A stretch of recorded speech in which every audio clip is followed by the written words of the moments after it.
city's about to get wild. We've got true crime tales and a mischievous smile. More life chaos, the highs and the lows, laughing through the madness.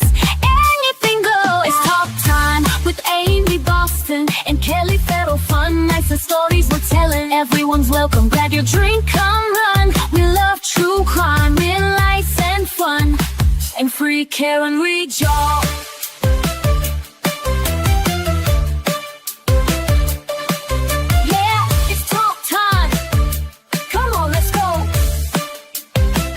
Interviews, confessions, and a little bit of sass. Laughing till we're breathless, letting troubles pass. Among squad missions to mysteries at night. Grab your crew, settle in, it's a wild ride.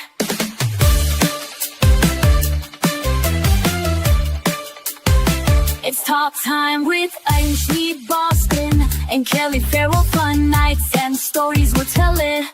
Everyone's welcome. Grab your drink, come run. He loves true crime, real life and fun. Hell!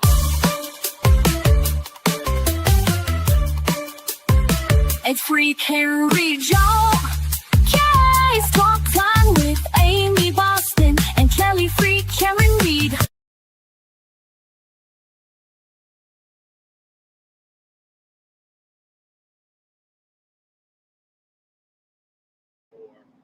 A little bit while I'm at my appointment at 8.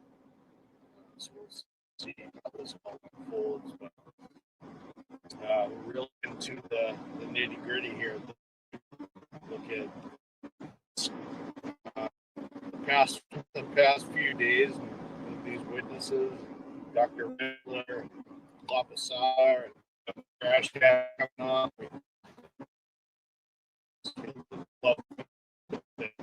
You know, time and time again, like, he wasn't hit by a car, period. So the jury has got to be hearing that. I hope they're digesting it. So, morning, LB. How's Vinny doing today? I hope he's doing all right. He's getting out of school pretty soon, yeah? Hey, Mark, how you doing, bud? Robin G riding through the Glen this morning. Yeah, so I'm on my way to my chiropractor appointment. Getting old, my back's starting to become junk. So I'm gonna go get this thing popped again. I was supposed to go Monday, and my chiropractor was sick, so we shall see if he's going to be there. Hold on a second, I gotta get over. Route 24 northbound is moving right along at a good clip, but this is a scary stretch of road here. Yeah, do you think we'll be? Oh, he's done on Friday. That's fantastic. Good kid, smart kid. Man, he's a great kid. You know, we always say that about the kids in the movement. You know how much time they watch their parents get involved in this, and you know, I'm sure they question up and down sideways why. Why we're so involved, but it's important, and it's a great teaching moment for them. I know last year during the trial was, you know, true summer vacation, mid-trial, and then some. And the kids were down there, and they were out there, and they were learning, and they were living history. So it's definitely it's important for them to learn about know that they have to be involved, and they should be involved. Everybody should be involved. Can someone confirm that the smile as well? I get live, and I do this from Dylan's channel. It's a joint stream, and I can't look at both while I'm driving at this point. So, Robin G, if you could just confirm, or somebody confirm. I know you're riding through the Glen right now, but please hold.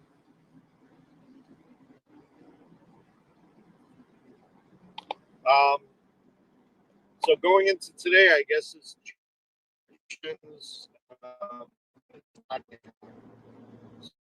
thank you, Robin G. Jury instructions at 10 o'clock. So there's going to be big speech that Bev's going to give to the jury, I guess. You know, what they look at, what they consider, just reminders and all types of shit. So, I don't know. It's just, you know, buying time before she gets arrested. Yeah, Trucker, thank you. Thank you, Robert G. I'm trying to watch the chat as I drive. It's not really a great thing. Tracy's sister, how are you? I'm not sure what happened with Aiden yesterday. My understanding is that it wasn't finished. They're going back, but I don't know what the next date is. So if anybody knows, you let us know. Let the chat know. I know they're in there, just people just lying their faces off, what I heard. So,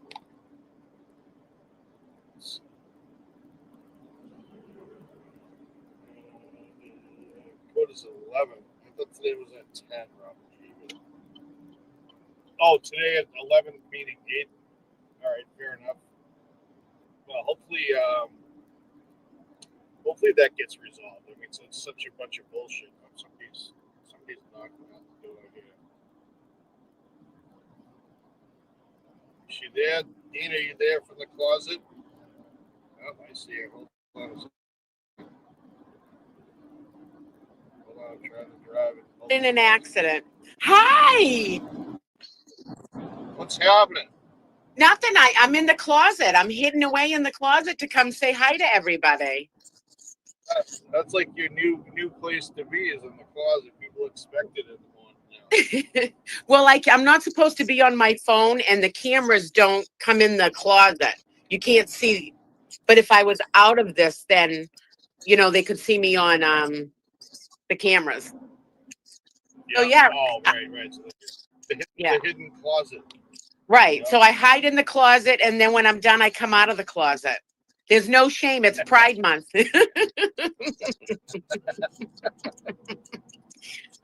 Good morning, everyone. Good morning, Spooky and Jackie and Lisa and Spat and Kimmy. I can't stay on quick, but I just wanted to update everyone. What a powerful and beautiful thing that was yesterday when everyone held their hands high with the I love you sign that Karen came up with. And we don't want the buffer zone taken away at all, push back, which Bev will do. And Karen and them had asked that everyone, quiet down a little bit because they're getting talked to about it. Oh, is that what the shush was for yesterday? I saw the shush. Yeah. So they got talked to, and what will happen is if it keeps on, being too loud and aggressive like that, then they're not going to let Karen leave, like the team leave for lunch. They'll have to stay at the courthouse. And Bev they'll talk. There was talk about pushing the buffer zone back and enacting it. So we don't want that. That was so beautiful and powerful yesterday. Yeah, absolutely.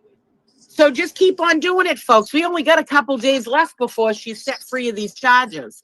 I can't even imagine. I can't wait. I know. This better unfold the way. I mean, after the past few days, what the jury has seen with the crash daddies, all those doctors, Laposada and Rensler, and the actual crash daddy getting up there. I mean, Jesus, they got to be like, all right, this is ridiculous. And then just Hank's demeanor alone, the way that Hank treats people, they must be furious. Oh, yeah. I was Did you see? I know I haven't even watched all of it yet, but there's a retired Boston police detective wrote in the Justice page. He came out, he used his name and everything, and talked about how there's so much reasonable doubt and how Bev is so biased and Hank Brennan. It was a beautiful, post that he did. Oh, really? I'll have to look. Yeah. They're writing in the thing about how powerful that was yesterday. And this isn't us, with the free Karen Reed signs. This isn't us. We're just trying to protect what has happened, like Jason and them all fought to get us back up in there into the buffer zone. And not only, it wasn't just about that, it's about Karen wants it toned down because they're getting talked to about it. Right. Exactly. So please, everyone, tell everyone when you're down there today. I won't be down there till later. I'll be at Morrissey's office, but just tell the person standing next to you, like, just keep on doing that because that's what the team really wants. Yeah, you know, no, absolutely. You know, it is. It's, you know, we've done what we've done, you know, so far, and we've gotten this far, and you know, standing out in front of the courthouse and the whole trial. That, you know, let's not ruin it and make it difficult for the team. We got to do whatever we can to make things easier for the team. Right. If the team is asking for us to do it, then we should do it, and that's what's being asked of us. It's from them directly. You know. Absolutely. Right. I mean, we all think the buffer zone sucks. We all hate it. It is horrible. It's a violation of our First Amendment rights. It's the most American thing in the world to have them do this. Absolutely. There's no. It's bullshit. It is bullshit. But right now here in corrupt Massachusetts, we have to abide for it, especially if the team's asking. So just. Yep. You know, we're all in the same boat. We want to do the big FU, but if this is not the time to do it, let's end this trial with her being free and, you know, just do it. Only a couple more days. Who's live streaming down there today? Scott just popped on, actually. Oh, good. Then I'll go. I got to come out of the closet and actually go to work. So I love you guys big time. And who's ever down there, please, hands up in silence. It was so powerful yesterday. So powerful. It's awesome. It's awesome. I love it. Yeah. Yeah. All right. All right, Dana. Love you guys. Love everybody. Thank you, Robin G and Sherry, for everything you guys do. Free Karen Reed. Bye, Dana.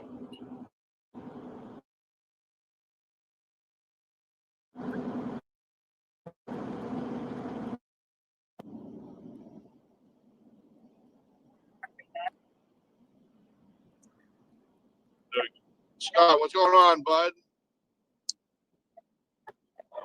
Hey, good morning. How are you? Hear me? I can. All right, what's happening, bud? How you doing? I don't know. My audio is bad down here. We're doing good. I don't know if you can hear me or not. A little choppy, but you're good. No, I can hear you all right. What's going down? How's it looking? Yeah, we just had 3 women here from New York. Oh, no shit, huh? Beautiful weather. Yeah, it's supposed to get to like mid 80s today, I guess, huh? What's the expectation? Yeah, regular, you know. They're going to do a lot of housekeeping today. Obviously, that she's not bringing in the jury today, so both sides have to argue closing arguments, verdict forms. It's all housekeeping today, so I don't know if it'll be a full day for Bev or if she'll end the day, you know, at 1. But meanwhile, you have Aiden Carney, Turtle Boy, over at District Court across the street. His bench trial resumes at 11. There's still a lot of witnesses to be called. Retired Judge Cosgrove, the special prosecutor in the Turtle Boy case, is taking forever. Aiden's attorney, Timothy Bradel, when he was pulling out of here yesterday, I went over and talked to him, and he's like, yeah, I still got 4 or 5 witnesses to call for the defense, and the prosecution hasn't even arrested yet in that case. So that could go all the way till 4 o'clock today. Wow, huh? Who is that called? Yeah, Cosgrove is slow as molasses. Oh, he's terrible. Lindsay Gattani, the fake victim. Lindsay Gattani was on the stand, the fake victim herself. Oh my God, really? And I don't know what other witnesses the prosecution has. Cosgrove, and then you know, Bradel has his witnesses. I think Paul O'Keefe is still a witness for Cosgrove. Yeah, it's gonna be interesting. But you know, as far as I understood, they were all just lying their faces off up there as they usually would. Yeah, I mean, they opted for a bench trial for a reason because there's Right. literally no case against Turtle Boy for witness intimidation Right. or violating the restraining order that, you know, Lindsay Gattani had upon him. Yep. Oh, it's such bullshit. The whole thing is ridiculous. It was tough being boots on the ground yesterday because we're trying to follow the Karen Reed trial, trying to follow the, you know, Turtle Boy trial going on simultaneously. Yep. I was switching from free Turtle Boy signs to Karen Reed signs, zigzagging across the street. Oh my God, Scott. Telling you. It's all coming to a boil now. What's going on down there? How many Yeah, I people mean, you got down there? I expect. I mean, you got like 20 people here. Oh, that's cool. People are rolling in slowly. They're coming. Yeah. We have I guess what Dean three was just newcomers saying here that is, traveled from New York. Yeah, we'll just get in for today. Yeah.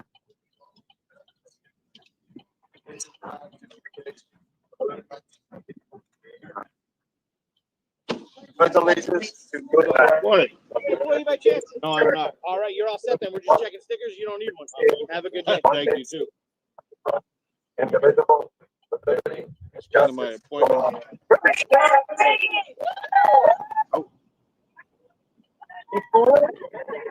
The last few days, Karen Reed and her team are not driving in the regular route. So we've been just hanging here on Pearl Street next to the court. Yeah, they've been coming in like the back door or something, right? They coming in behind the court. No, they just their SUVs are taking a different route to get to the courthouse. Because when they were coming down the other way to greet us, there's too much traffic going that way. So Oh, right. we can stay in the buffer zone as long as we don't have any Karen Reed related signage or apparel. So I'll put my free Karen Reed sign away and grab a different sign that's allowed in the buffer zone. Do you have like new people showing up that still don't understand the rules, or is everybody pretty compliant? The only thing that really happened yesterday is people are lined up on Pearl Street at the corner of the courthouse to see Karen Reed getting in and out of her SUV and the lawyers. And people were loudly cheering, and Sergeant Hardman was telling everybody they have to, be quiet. Yep. So I was going around yesterday between 2 and 4 o'clock, telling all the newcomers, we all want to cheer her on and cheer on our attorneys, but we have to be quiet. Otherwise, they're going to push us back out of the buffer zone. Yeah, exactly. So Jack, when Karen came back from lunch, she called Jack over to him, and Karen said, "Hey, I appreciate all the support. I want everybody out here, but you guys got to quiet it down." Yep. So at 4 o'clock, when she came out of court, everybody just did a wall of silence. Yeah, everybody held up the hand sign, and that was fantastic. Yeah, it was actually the mainstream media was filming us in our wall of silence. We probably had like 80 people, greeting Karen and her team as they came out of court, and it was quiet, and that's what Karen wanted. No, again, the silence speaks volumes. When we had the last trial, when the witnesses would show up, we turn our backs on them and be quiet, and it was so powerful. Well, that was more pre-trial, I guess, but just the same. Listen, I bud, mean, I gotta jump obviously, into my, the federal jump judge's into my ruling on appointment. the got you. I'll be back. I'll be back on shortly. Dylan will be on. Well, I'll soon talk as to you well, later. So I'm gonna be off the grid for a few. Hold down the Yep. fort, bud. New York. Thanks, Scott. From Bronx, New York, that are here.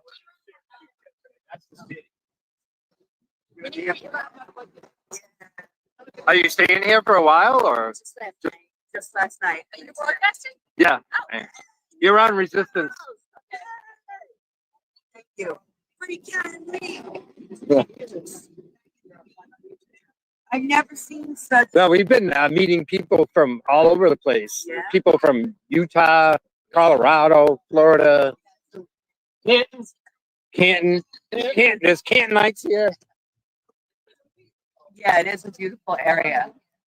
Love Oh yeah, this whole area is like historical. Even the houses. Oh, the houses are beautifully lit and everything's immaculate. I love it. I didn't hate the snow. I mean, even the courthouse itself is a beautiful historic building, but it's not set up for modern trials. Right. It's so teeny tiny. Yeah, so there's issues with it, but it is a beautiful historic Do you building. watch the trial live from outside? Yeah. So the buffer zone line going that direction is 200 feet from the courthouse. You can see my pickup truck with the sign sticking out of the bed. Right. We hang down there. I've seen their videos and I'm like, okay, they go here and then they walk down there. Yeah.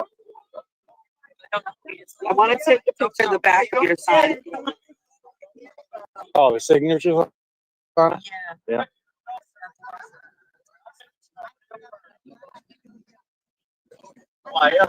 You got to get these juicy on that. Yeah, the sign's seen a lot of action. It's been through both trials. So. Yeah. Resistance to silence is what this is on right now. Owen Davies from the UK.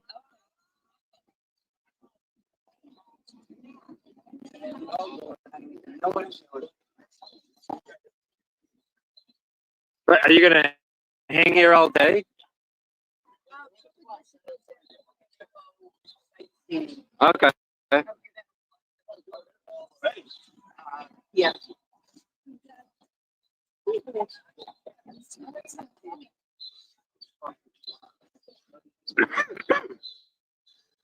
Previous to 2 days ago, we would exit the buffer zone and go to the 400-foot line. And Karen was driving by that way. Right. And her SUV would slow down and she'd roll down their windows. I watched. But in the last few days, they've changed the route, the way they come in. So we're no longer walking down there. We stay right here. But I'll have to get rid of my Karen Reed sign. Yeah, right. And like that sign, yeah. After 8 o'clock, you can't have that sign. And it's almost 8 o'clock now, so. Just turn it around and put it down over there. That's all. Yeah. And then we'll see that one-way sign, Pearl Street. Yeah. So we're gonna be right there, Follow you. but you just can't have anything that's says free Karen Reed.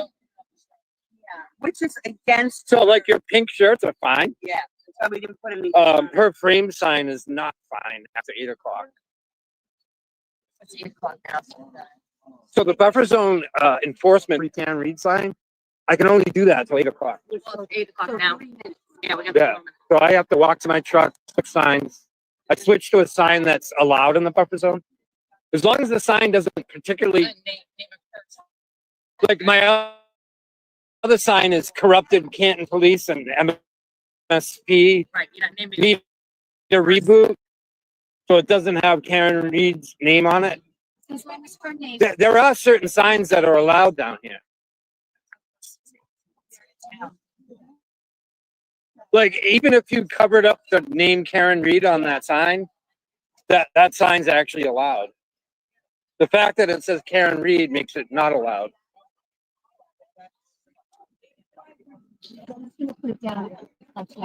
Like her Just en Route t-shirt is allowed in the buffer zones.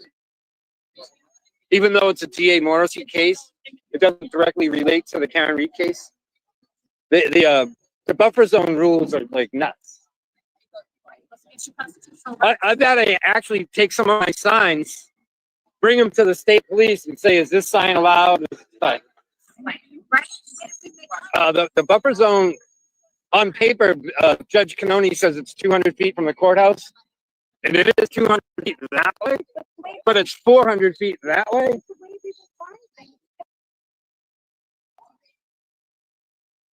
It's far, yeah. And then the buffer zone includes the registry of deeds, the district court, So if you the entire parking lot behind the registry of deeds. There's actually a map online where you can see the border of the buffer zone. It's large. But at least in the last 2 weeks, we can still be here and be close. But we just can't have the signage and the apparel. And we also have to be quiet. So like when Karen and her team pull up, you can't be cheering and yeah, let's go. We gotta be quiet. So yesterday at 4 o'clock, we just did a wall of silence.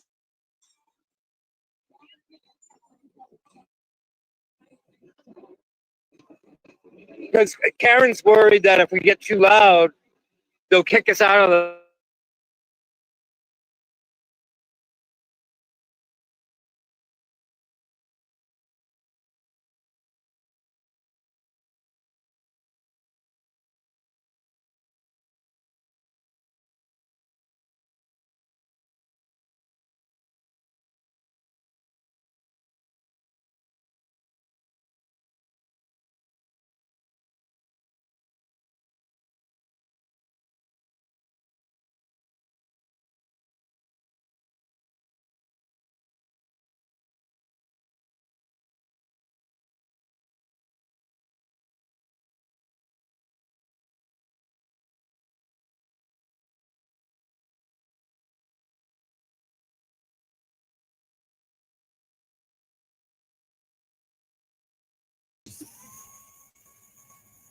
Good morning, friends.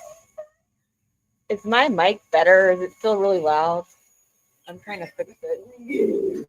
So I figured I'd jump on and talk to you guys. Is it better? I don't know what's wrong with it. It does sound better? Okay, good. I've been messing with settings and all kinds of stuff in my computer I didn't even know they had. Don't want to blast out eardrums, apparently. I was doing that, and I don't know why.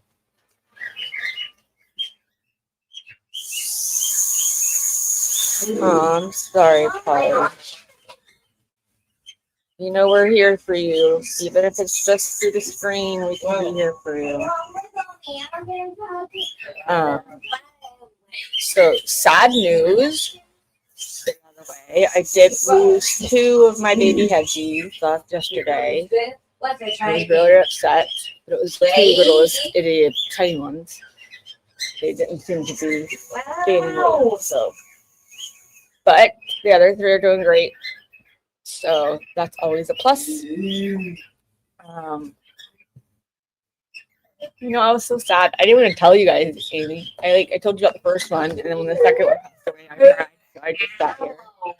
Didn't tell anybody.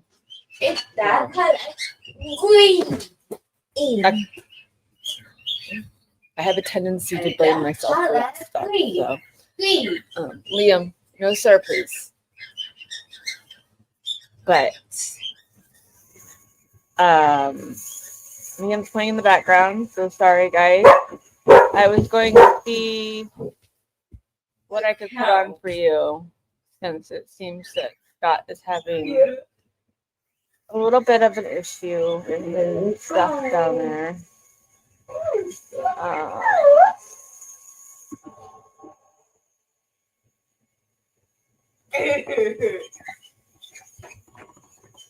Let's see if I can find some microdots in the video. Liam sounds like he's about to take off. No, today is not closing arguments. It is just, there's no jury today. It's just going over jury instructions and a couple of the motions that are still waiting and pending that she has ignored. Which one of those is to actually give more instruction about what Hank did with the sweatshirt. So, and Liam, please turn it down.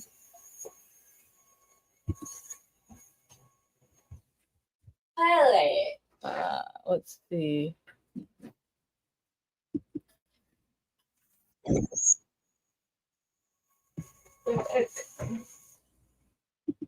So I have Microdots has his video up.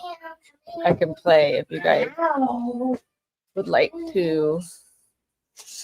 He's just so loud. It's so early. It's so loud. It never stops. He wakes up and he's instantly on loud. And I'm like, oh, my brain doesn't take it very well.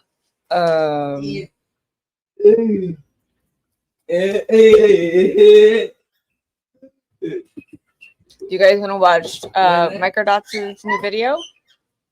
Since it seems that they're having issues down in the buffer zone for right now. So I'll play this.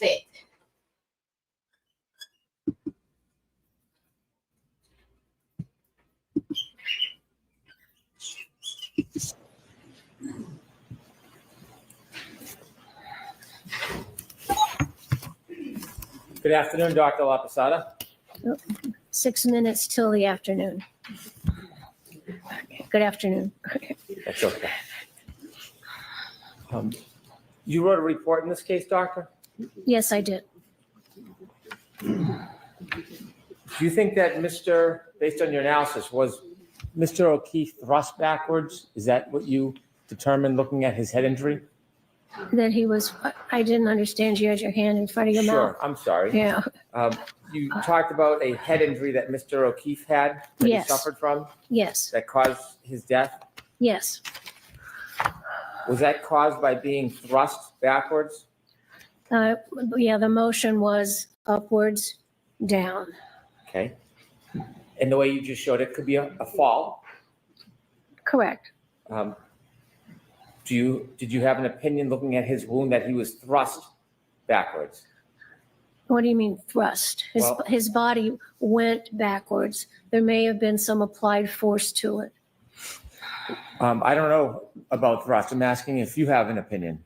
Your words. Do you have an opinion about thrust? What do you mean thrust? Did the forensic pathology diagnosis mean Mr. O'Keefe's body was thrust backward?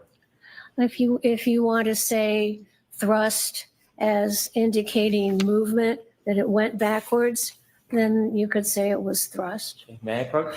Yes.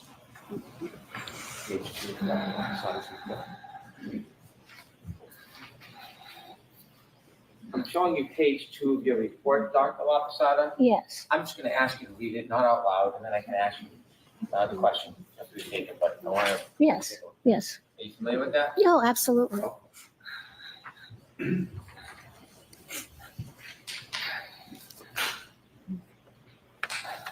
So, Dr. La Posada, what did you mean when you described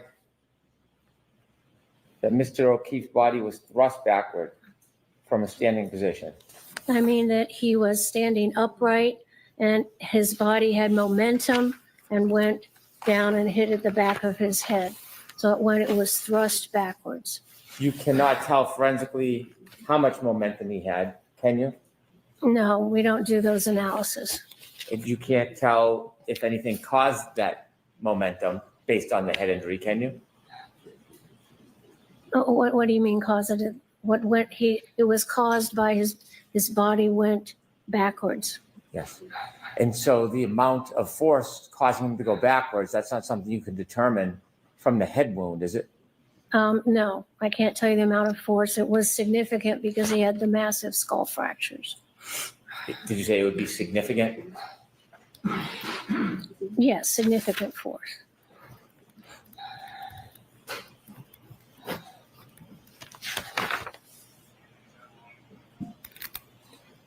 In modern medicine, there are a number of different machines that can help us see the brain, like a CAT scan, perhaps, Sure. MRIs.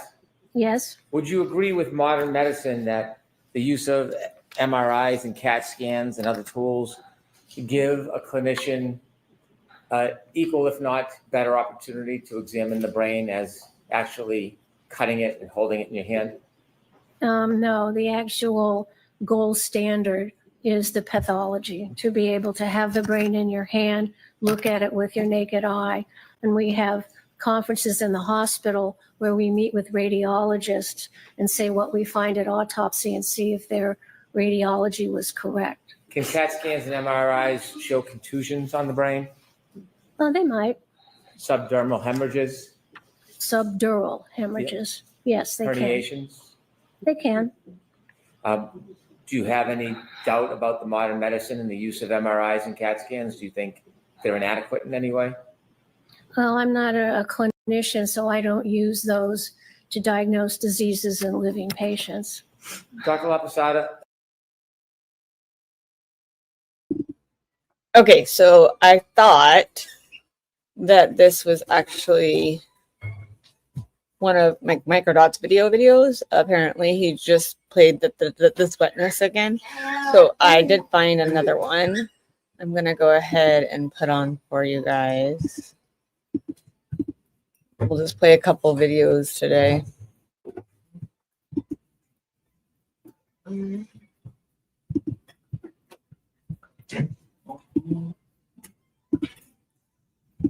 As long as you guys are good with it.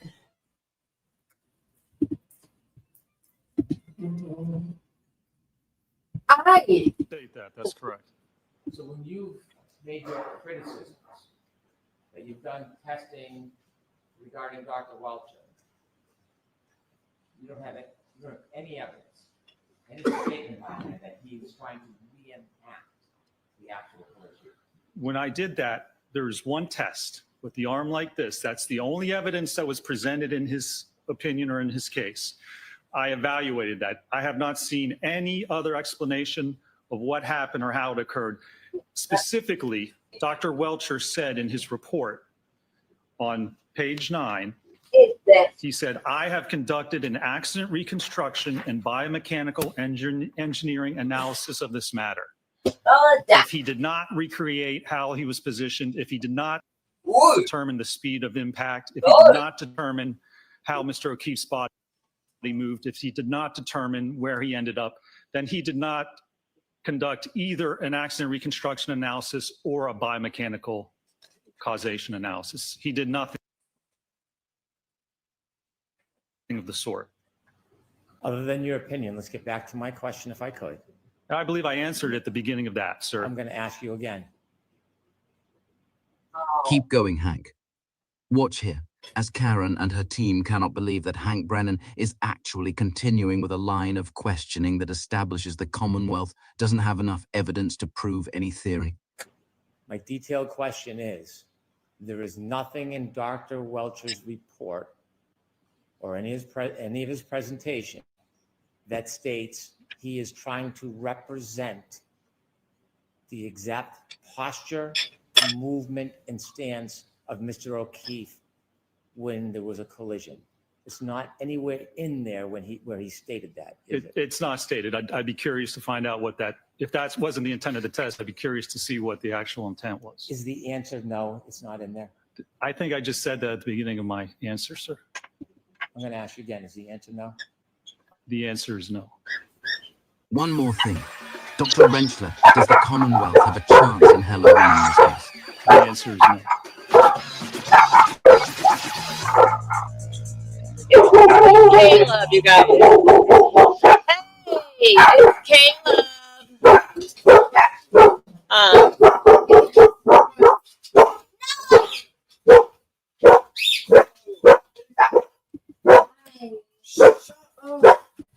You can come in. I believe, Hey, Your Honor, based upon the information that I have, that this may have been a calculated matter by the Commonwealth, but even assuming it's not calculated, the effect is pronounced.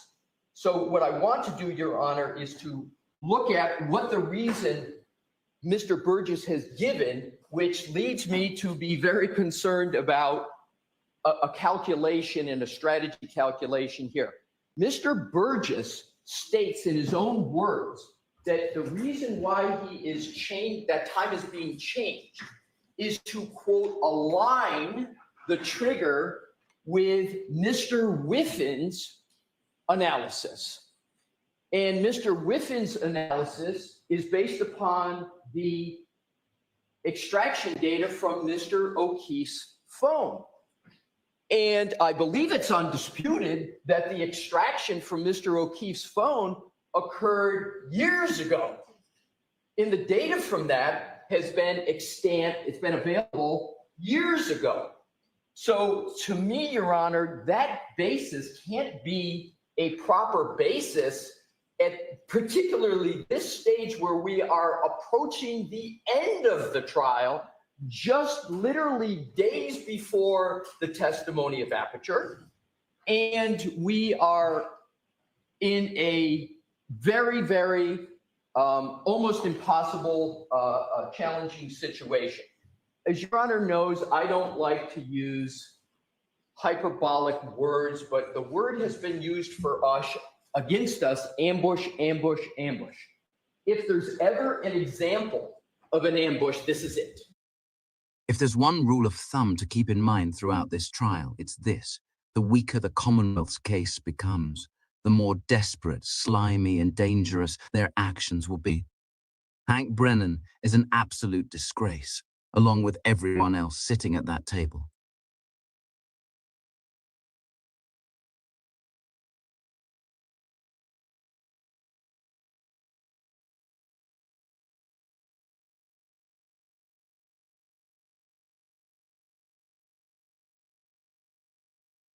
Did you ever delete text? From last year? Yes. Yes. After you had text messages with the defense, did you delete those texts? Yeah, after the trial concluded, I mean, that's something I routinely do. I'm not going to keep texts from Mr. Jackson, especially now that we're past a year. I would have no reason to keep those, sir. I'm not asking for the excuse. I'm asking if you did it. Did you delete texts? Again, it's something that I typically do. I communicate with attorneys all the time, whether it's for trial or inspections. I don't have a habit of keeping a text chain about scheduling or meeting or, hey, can we meet at this time or show up here? I just don't have a habit of keeping that type of text. So he's not my friend, sir. So you didn't delete texts? I think I just told you that, yes, I did delete the text. You didn't tell me, but you just did now. Thank you. Did you ever delete text from last year? Yes. Yes. I think I just told you that, yes, I did delete the text. You didn't tell me, but you just did now. Thank you.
When a family breaks apart, it is a tragedy, with the devastation far-reaching, affecting many people. I am not exempt from tragedy, none of us are. But what we learn from it is most important. Because of this experience, I've studied the law and the judicial system, and that knowledge will stay with me forever. When we experience tragedy, we can grow stronger from the experiences, and then those experiences are not all negative. You would think that often people in my position would feel defensive or angry. And from where I'm standing, I understand that very well. But I don't feel any of those things. You have watched me under pressure, under scrutiny, and even under attack. And I have shown you that I'm not on any of those things. I'm going to object to character evidence and testimony that's not in evidence. Ms. Daybell, could I have you pull that microphone a little closer, please? You can't be upset with people who are forced to look at your life from a distance or judge it through a lens that's being intentionally distorted or being at least very limited.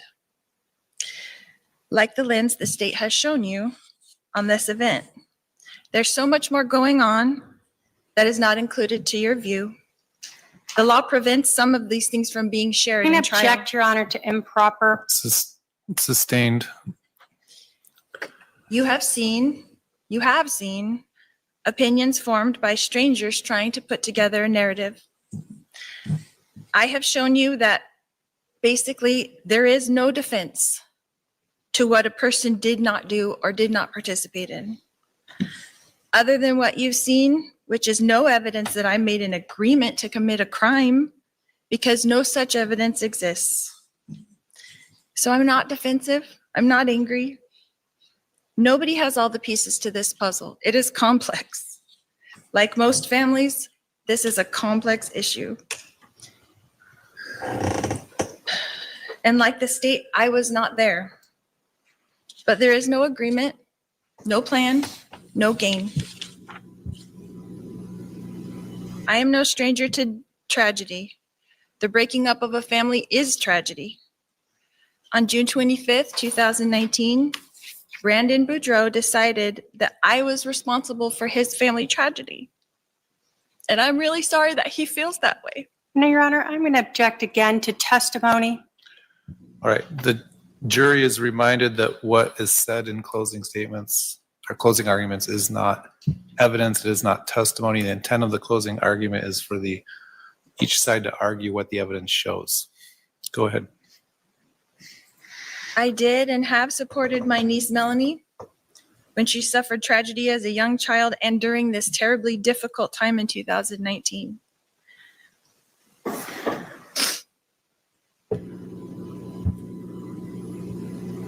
We read the text from Brandon to me on June 25th, 2019, where he claims that he will never stop until he proves that I am responsible. Well, here we are, almost 6 years later, and I'm charged with conspiracy to commit first-degree murder. In order to have a conspiracy, 2 or more people have to make an agreement to commit a crime. There is no such agreement between me and my brother Alex, although I did love my brother Alex. And I'm going to object again, Your Honor, to testifying. Sustained. There is no agreement that was shown to you between myself and Melanie Boudreau, although I love Melanie. And I'm going to object again to testifying. Sustained. I cannot tell you what happened that day on October 2nd, 2019, because I was not there. And I'm going to again object to testifying, and please strike everything the defendant has said. All right. The defendant is admonished. You cannot argue things that were not admitted into evidence. The prosecutor wasn't there. Law enforcement wasn't there. Only Brandon knows what happened before he called 911. Only Brandon said he will not stop. The fact that I supported Melanie in her time of need does not make me against Brandon. I had nothing to gain by Brandon being hurt. Brandon has worked with law enforcement for almost 6 years to make sure that I pay a consequence. I'm going to object to misstating the evidence. Sustained. The jury will determine what the evidence did and did not show. Your job is to determine if I committed a crime, this crime, a conspiracy, an agreement, not cleaning out a garage, but an agreement to commit murder. You did not see an agreement. You did not hear an agreement. You heard Detective Duncan say that he had spent hundreds of hours going over my iCloud accounts. They have 19 years of my accounts, text messages, And I'm going to object to calls. misstates the evidence and no. If there was an agreement. Hold on. The objection sustained. The jury is reminded that they will determine what the evidence did and did not show. Go ahead. If there was an agreement, they would have showed it to you. There is no agreement.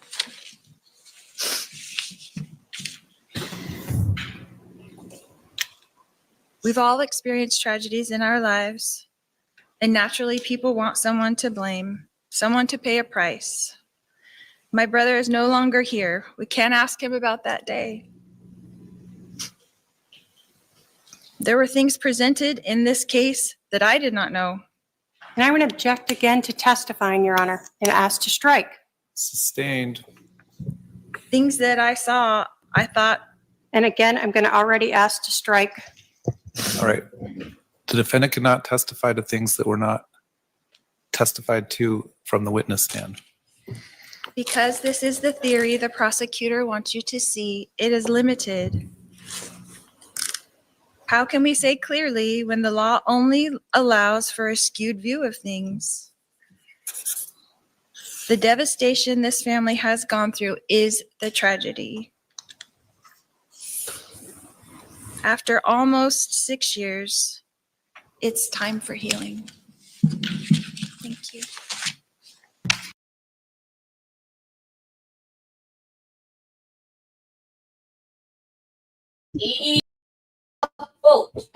Well, hello guys. Sorry, I'm just trying to play a couple videos. My son just dropped off my grandpuppy, so I can keep her for the week. I checked RTS. They were still having technical difficulties when I went there, but I wanted to ask you guys if you guys want to watch some more of Lori Vallow. Jay or Kevin, we do want to know how your son is doing for sure. Good morning, Jay.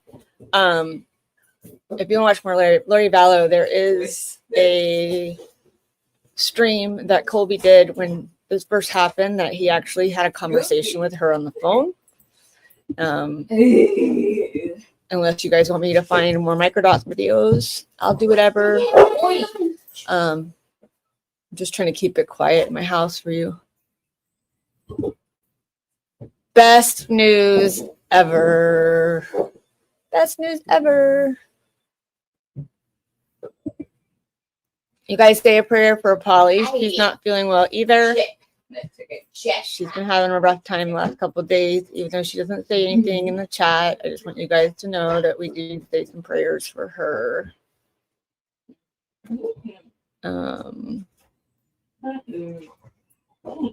Hey, Amy.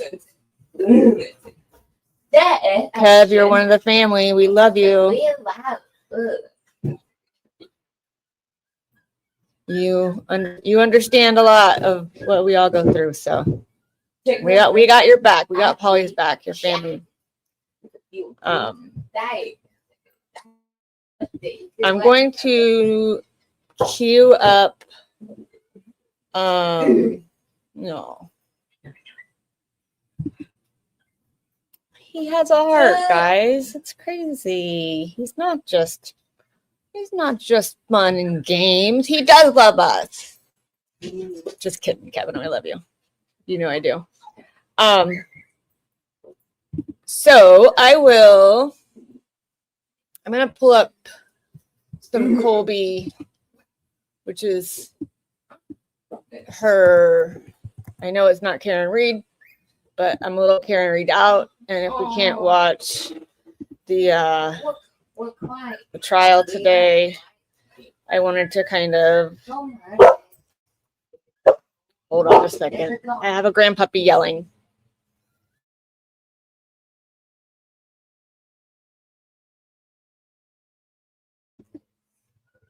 Caleb brought over his husky. Can you see that side of Clowie? Where is that one at, Kevin? I'll look for it. Yeah, just for a little bit. Yeah, it's early enough. Is it on microdots?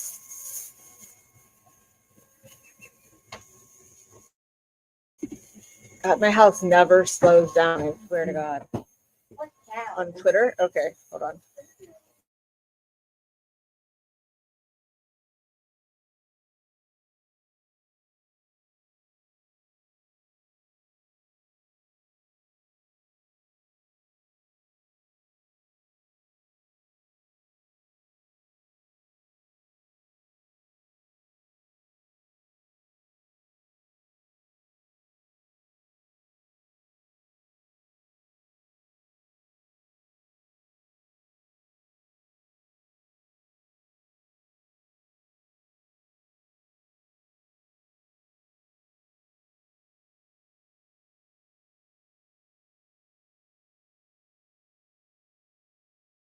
All right, I did find this. I don't know if this is the one you're talking about, but this is funny as anything. My husband sent this to me today, and yesterday, and I about died. So, take myself off.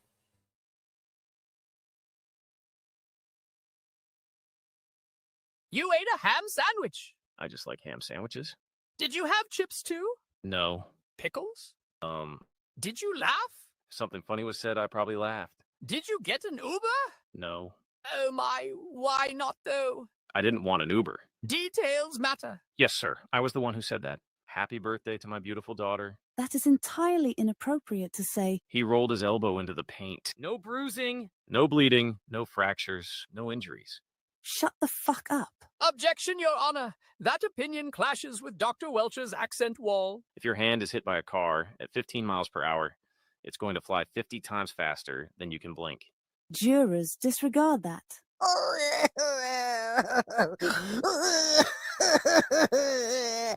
You ate a ham sandwich. I just like ham sandwiches.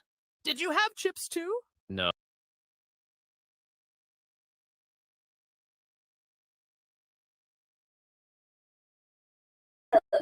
That one made me laugh. Let me see if I can find the one you're talking about, though. The accent wall, yeah, that was funny. There was a couple of the baby ones. They did the one of Dr. Wolf when he was like a G. But let's see.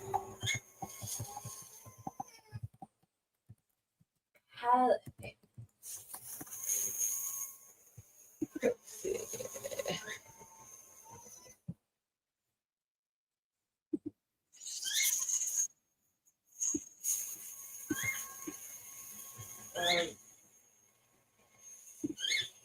All right. Is it? Did you stay independent? What do you mean independent? Well, did you have any bias more than you? Any bias? Bias, yes. What do you mean? Did I have any bias? After you testified, where did you go? Well, I was waiting for my ride, and to get back to the airport, they had to take other people, and so they were having a lunch afterwards, and they said, "Come have a sandwich, and then your ride will take you to the airport." So I went, and I had a ham sandwich. Had a ham sandwich. Did you testify at some point that after you had something to eat, you just stood in the corner? I did. I just sat at a table, ate, and then went over and literally stood in the corner waiting for my ride. When you sat at the table and eat, did you just eat your ham sandwich, or did more go on? I ate. People were talking. I really didn't talk much at all. Did you listen? Well, certainly, I'm sure I did, sir. Did you laugh a lot? I assume if something funny was said, I probably laughed. Did you talk about your testimony? I don't, at this point, I don't even remember. Let me alert you. Did you stay independent? What do you mean independent? Well, did you have any bias more than you? Any bias? Bias, yes. What do you mean? Did I have any bias? After you testified, where did you go? Well, I was waiting for my ride, and to get back to the airport, they had to take other people, and so they were having a lunch afterwards, and they said, "Come have a sandwich, and then your ride will take you to the airport." So I went, and I had a ham sandwich. Had a ham sandwich. Did you testify at some point that after you had something to eat, you just stood in the corner? I did. I just sat at a table, ate, and then went over and literally stood in the corner waiting for my ride. When you sat at the table and eat, did you just eat your ham sandwich, or did more go on? I ate. People were talking. I really didn't talk much at all. Did you listen? Well, certainly, I'm sure I did, sir. Did you laugh a lot? I assume if something funny was said, I probably laughed. Did you talk about your testimony? I don't, at this point, I don't even remember. Let me alert. Sorry, guys. It's gonna the dogs here are going crazy. There's a part where Hank. Did you guys see that John Stamos? If you watched Turtle Boy last night, John Stamos actually shouted out Karen Reed yesterday. I was looking to see if I could find his. But I was going. I will say it is quite funny. How the antis are coping right now, because they're not. Let's see what we got.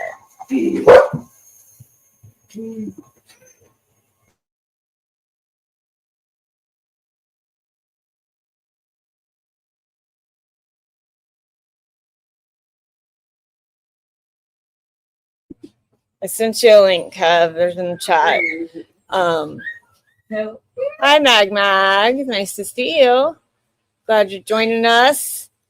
It is a little loud in my house, so nothing I can do about that, guys. What happens when the kids get off school?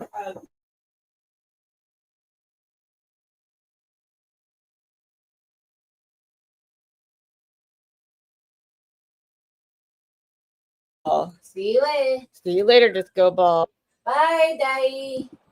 Hello. Hi, What Kevin. up? What up? It's been a morning already, and my children are like on fire since they woke up.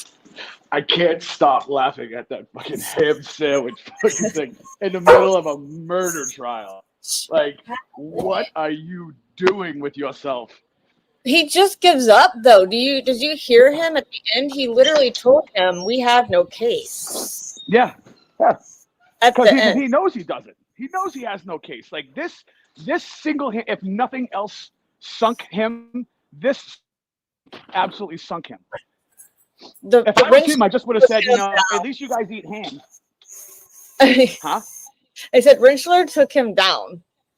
Oh my God. It was the funny, when I went back and watched it yesterday, because I didn't understand the ham sandwich comments because I was watching Aiden's trial. But then when everybody was talking about ham sandwich, I went back and watched it last night. I think I watched that like 50 times. I laughed every single fucking time I heard him talking about a fucking ham sandwich in the middle of a murder trial. Oh yeah, it's Lapasato and him. And Dr. Wolf. Like, here's my thing. He never went at Rentschler like he did Dr. Wolf until yesterday. Morning. That's the first time I seen him go at Rentschler, but Rentschler was not having it. Yeah. When he said, "Do I have to say it slower for you?" Oh my God, that was absolutely hilarious. I was like, "Oh, did he just say that?" That's, oh my gosh. But so I didn't. So can somebody or can you explain to me the part about where Jackson went and basically kind of like screamed at Bev because Brennan was asking dickhead questions? Because I didn't hear about that. I didn't see that. Oh, look at that. Someone oh, that's funny. It was at the end. Okay. And I heard Jackson got up and like absolutely just like fucking like went to town. Oh, Jackson was pissed. Everybody knows it.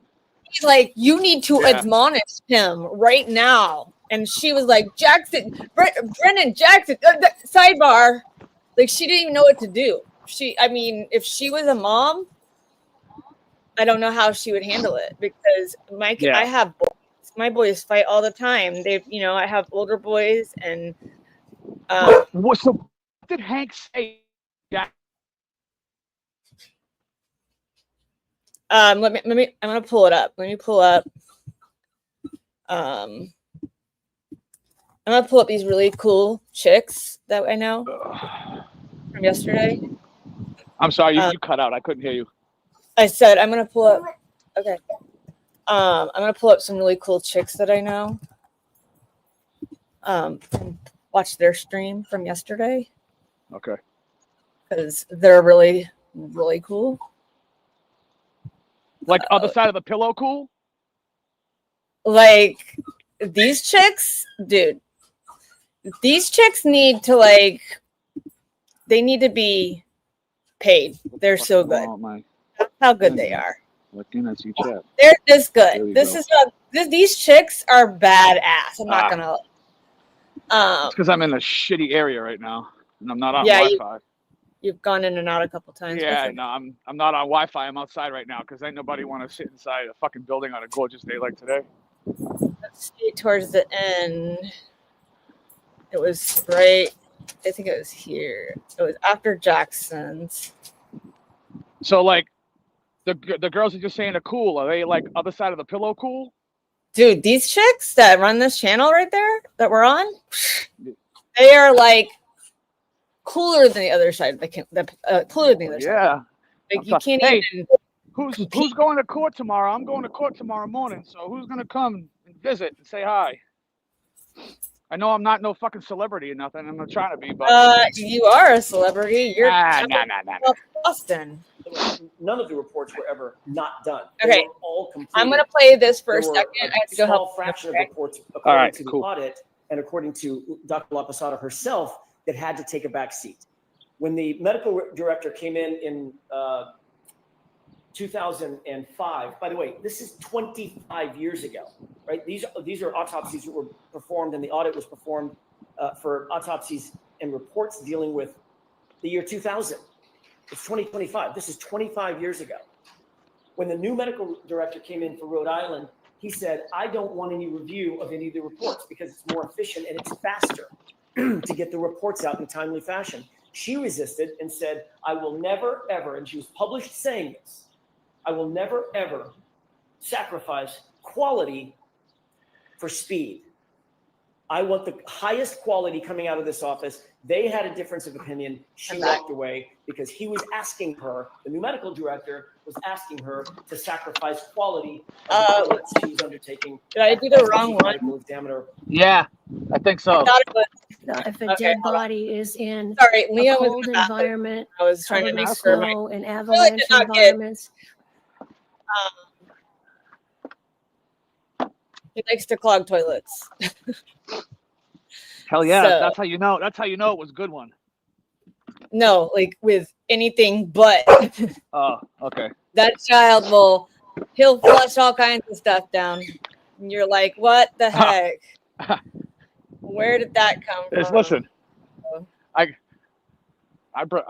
bring the quality, Amy. Don't you worry. I got Kev here helping me. That's why I needed. Scott, my shit's USDA grade A beef. That's right. Let's see. Oh, I'm such a dickhead. Yeah, we love you. Why you're part of Bad Kids Club. Yeah, I know, right? Karen Reed. After this, they need to change the names of Karens. I can't handle it. They talk crap.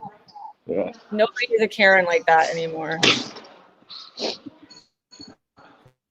Okay, so here we go.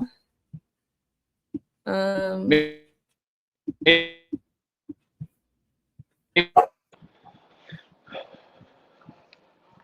it go?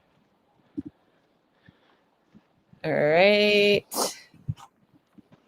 Let me add to stage. You guys don't get PTSD. Sorry.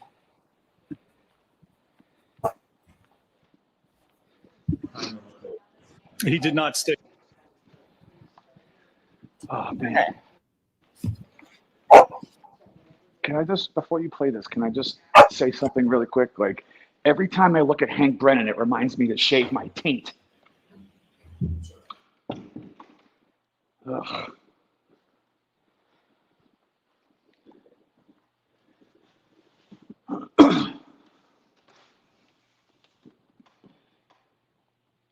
Why are we paused? Or is it just me? Inconsistent with producing cuts and damage in a collision.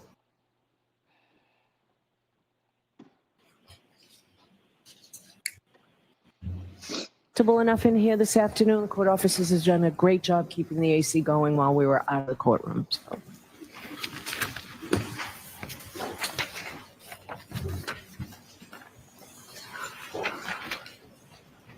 Dr. Rentschler, you wrote a report back in February 2024. Yeah, that's correct. Yes, sir. And in that report, you provided a number of opinions, didn't you? I did. Yes. Do you remember if you opined or had the opinion? I believe I answered at the beginning of. That was the funny one. Sidebar. Trying to put it from a decent spot where it works here. Some respects, don't you? You do, yes, sir. You get to control some or sometimes many of the variables, don't you? You can, yes. Real life sometimes is described in your world as chaos, right?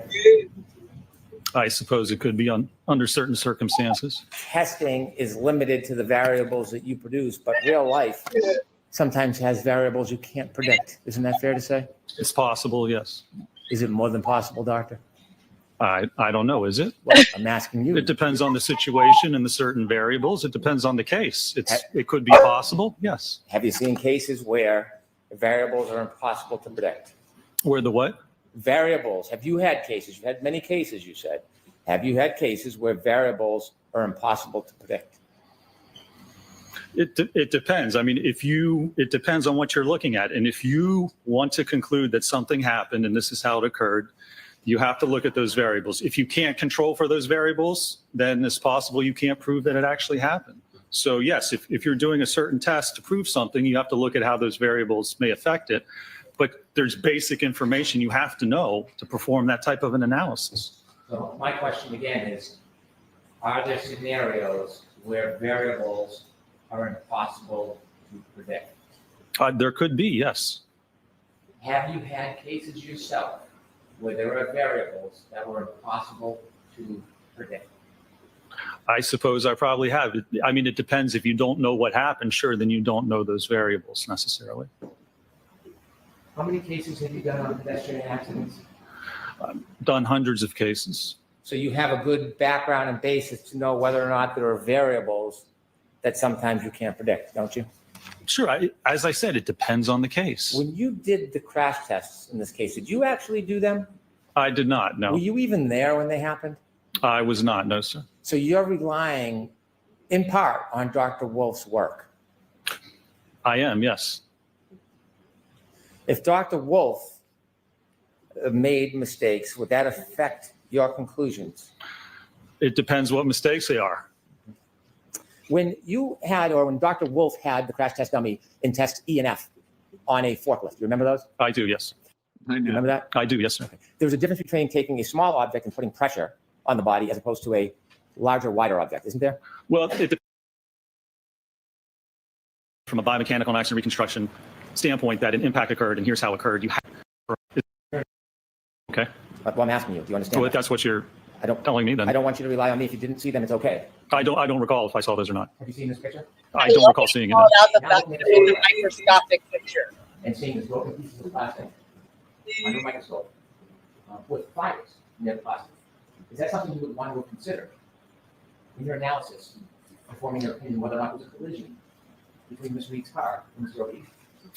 Again, if you can't do a proper biomechanical analysis, then that evidence is not consistent. You can't determine how it occurred. You can't say that that's consistent with it. You can't just look at certain evidence and not do a proper analysis. If you can't even tell that an impact occurred, you can't look at tertiary evidence and say, well, this proves that it occurred. In order to say from a biomechanical and accident reconstruction standpoint that an impact occurred and here's how it occurred, you have to understand the mechanics and the dynamics before. This could certainly support that finding and those conclusions, but by itself, I don't know of any methodology in any study or peer-reviewed article that says you can just look at alleged evidence and then form an opinion as to whether an impact occurred.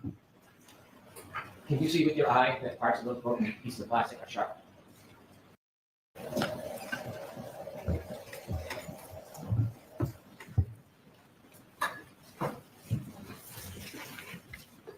You were asked about whether or not any plastic taillight shards were found near Mr. O'Keefe's body. Do you know the limits of the search that the Canton Police Department did around Mr. O'Keefe's body? How small of an area they searched when they first went there? I do not know, sir. Did you ever see a video of somebody with a leaf blower blowing snow off the ground? I did see that, yes. And did you see the confined area in which that happened? Well, I mean, I saw the area where he was blowing with the leaf blower. Have you seen any information or evidence whatsoever that the pieces of taillight that were found after that search, have you seen any evidence that they were found in that exact area, or were they found in different areas on the lot? I'd have to go back and look. I don't recall specifically. So when there was a snowblower or a leaf blower search in that area, there would not be a piece of plastic taillight to find if it was never there, would there be? If it wasn't there, you wouldn't find it? Is that what you're saying? That's what I'm saying. Sure. Okay. Did you notice in the injuries to Mr. O'Keefe, most of them are on the right side of his body? Well, we have the abrasions and then a 0.5 centimeter abrasion. And then we have the laceration and scuff on the left side. And then the skull fracture, it's a little bit to the right, but it's mainly on the back of the head. And the bruise on his knee? That's the 0.5 centimeter. It's not a bruise. It's a 0.5 centimeter abrasion, about an 1/8 of an inch. When you're conducting an investigation or you're doing your analysis and you keep saying the physics, do you add a little bit of common sense in the equation when you're considering the evidence? Well, you can sit back or step back and look at whether what someone's claiming makes sense in the bigger picture. So when you have common sense and you look at the big picture, it's not just physics. It's considering all of the evidence, right? Well, it depends what you're looking at. Certain parts of it, the biomechanical analysis, you look at the physics. It tells you what it is. I mean, if you don't like it and you don't think it fits, well, sorry, it is what it is. That's the science. So you have to step back. I mean, you can look at the bigger picture if things make sense. You know, if somebody was standing on the side of the road with their arm like this, while an SUV backed up at them and they didn't flinch or they didn't put their arm up, that's kind of the smell test bigger picture. That doesn't make sense. But the physics, you can't deny it. You have to accept what science tells you. You can't deny it. That's the line you were laughing about in the documentary. Is one of your answers that you were all celebrating. Objection. Isn't it? The objection sustained. How'd that break, sir? How'd it break that? I don't know. There's no evidence of how it broke. I have no further questions. All right, you're all set, Dr. Winchell. Thank you, Your Honor. Is there an objection? So, subject to us discussing it. Mr. Jackson? Have anything to do with your analysis in this case? No, none whatsoever. The profile of the car is completely different. The back of the SUV. Was it before? You were asked several questions about the debris field in the. I think of where it was at. F is in Foxtrot. That. Where he said. Well, actually, you were asked about both test E and test F. Test E being the 24-mile-an-hour impact to the right arm of Randy, correct? Correct. And test F, the full rear impact, center mass impact. Everything correct? always has to pass a smell test, Amy. You were shown several photographs, exhibits of very tiny, tiny shards. You remember that? I do, yes. I'll get to that in a second. You're also shown some photographs of pieces of plastic that were claimed to have been found at 34 Fairview. Clear plastic, piece of red plastic, correct? That's correct, yes. In your review of all the data in this case, do you know when those pieces of plastic got to 34 Fairview? I do not. No. Do you know how those pieces of plastic got to 34 Fairview? I do not know. Do you know who put those pieces of plastic at 34 Fairview? I do not. Were you aware in your review of the police reports that none of the plastic that you were shown was found at the time John O'Keefe's body was discovered and the area was initially searched? That is correct, yes. I was aware of that. You indicated that the cut on Mr. O'Keefe's nose, the right side of his nose, was inconsistent with coming from a vehicle, correct? Correct. Can you describe why you came to that conclusion? Well, if you're standing at the back corner of the vehicle and it strikes the arm, and let's be clear, if nobody wants to say where the arm was or how it was positioned, if they're claiming the abrasions are a result of the fractured taillight, it has to strike the arm. You have to be standing like this. The debris goes forward with the vehicle. So it's with your arm like this, it already passes by the person. And if there would be any contact whatsoever, it would be with the right side of the face. The shard can't come out and then make a right turn and then somehow embed itself on the left side of the nose. That's entirely inconsistent with the fracture and how the glass and the cover would actually move. Dr. Rachel, you were asked a series of questions about a hat. Do you remember that? I do. About some shards of plastic material, correct? Yes. About a drinking glass? Yes. About a drinking straw? Yes. Doctor, if there was no collision, does any of that matter in terms of your biomechanical analysis and your reconstruction in this incident? It does not. Why? Well, because if there wasn't a collision, it wasn't that debris or those items weren't a result of that impact. You can explain how that got there, I believe, easier than if you can't explain how the impact occurred, if the injuries don't match up. If you can't even prove what happened, then you can't use information or evidence if you have no idea how it got there to try and prove what you don't even know what happened. Scientifically, it makes no sense. Scientifically, is the first question that has to be answered is, was there a collision? Sustained, you have to watch the full question. Of course. In your expert opinion, based on all of your review of all of the data in this case, all of the testing that you've undertaken, do you have an opinion as to whether or not there was a collision with John O'Keefe? I do. Yeah, I'm sustaining that view on this. In your view, was there evidence of a collision with John O'Keefe? Sustained. In your opinion, were any of the injuries that you saw suffered by John O'Keefe consistent with having been struck by the subject plexus? No, they are not. Do you hold that opinion to a reasonable degree of scientific certainty? I do.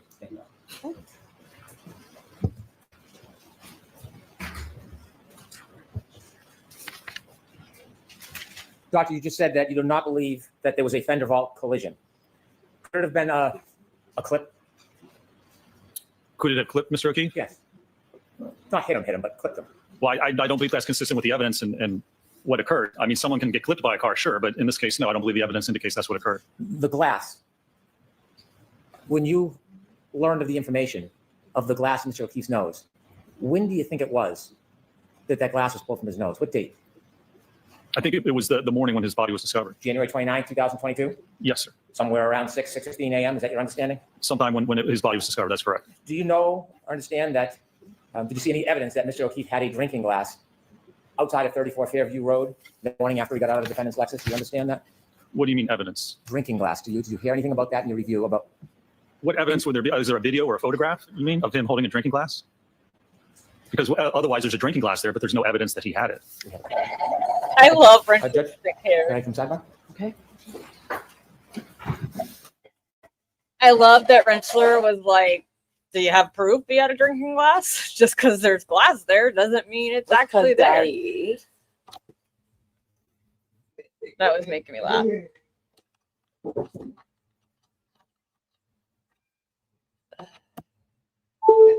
Liam keeps coming up to me and saying, watch this.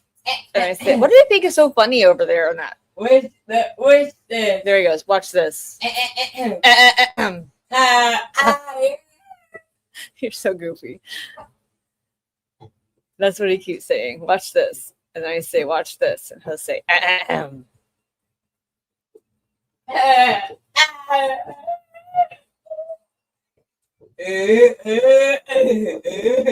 I'm assuming we couldn't find where Jackson goes nuts. Does anybody know where it is? That's what I want to see. I want to see when Jackson goes bananas.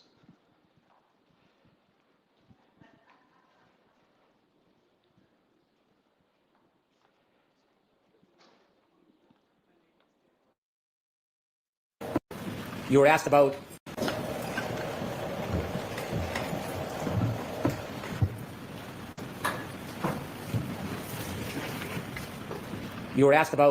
whether or not any plastic taillight shards were found near Mr. O'Keefe's body.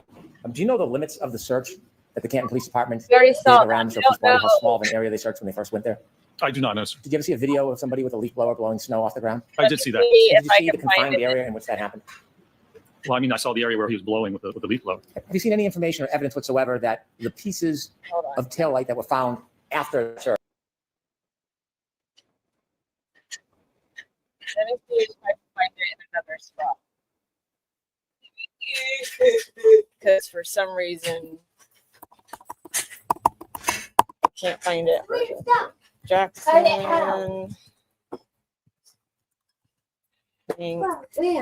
it out. What's this? Watch this. Hi.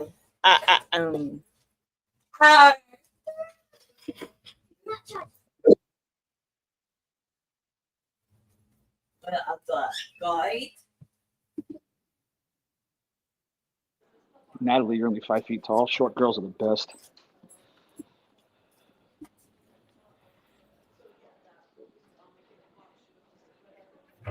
Um,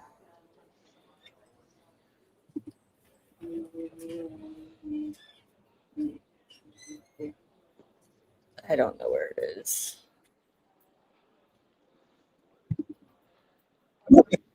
Check Twitter. Search Twitter. It's got to be on there somewhere. Somebody had to have clipped it. So I know the defense rested, but based off of the fact that they're resting based off the fact that Rentschler's stuff gets to come into evidence. Because Hank put a Hank said that he did not want his PowerPoint to be put in evidence. And so that's what they were going to discuss this morning. I'll have to search for it, Kevin. I'll find it and I'll send it to you.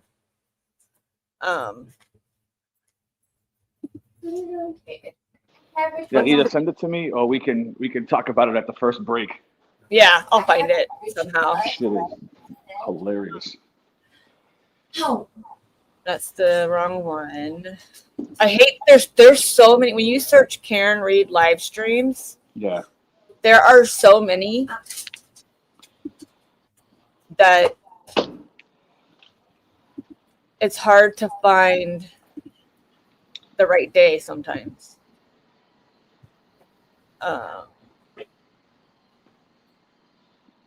Let's see. Hey. What are you doing now? I know that he's one of the things he says is he'll say he says you keep saying the physics and the physics, and the guy's like, yeah, and he's like, well, have you ever thought of common sense? And he's like, who said that? Rentschler? Hank says it to watch this. I love you too. Sorry if I don't say it, he won't go away. He like gets right in my face. Yeah, so he says you keep saying the physics and EDB. Yeah, EDB. She has it all. She has it all. Okay, take him back there. Thank you. Emily B. She has it all like put right where you want it. Let me find her stuff. In the description, she does it all by timestamps. Let's see.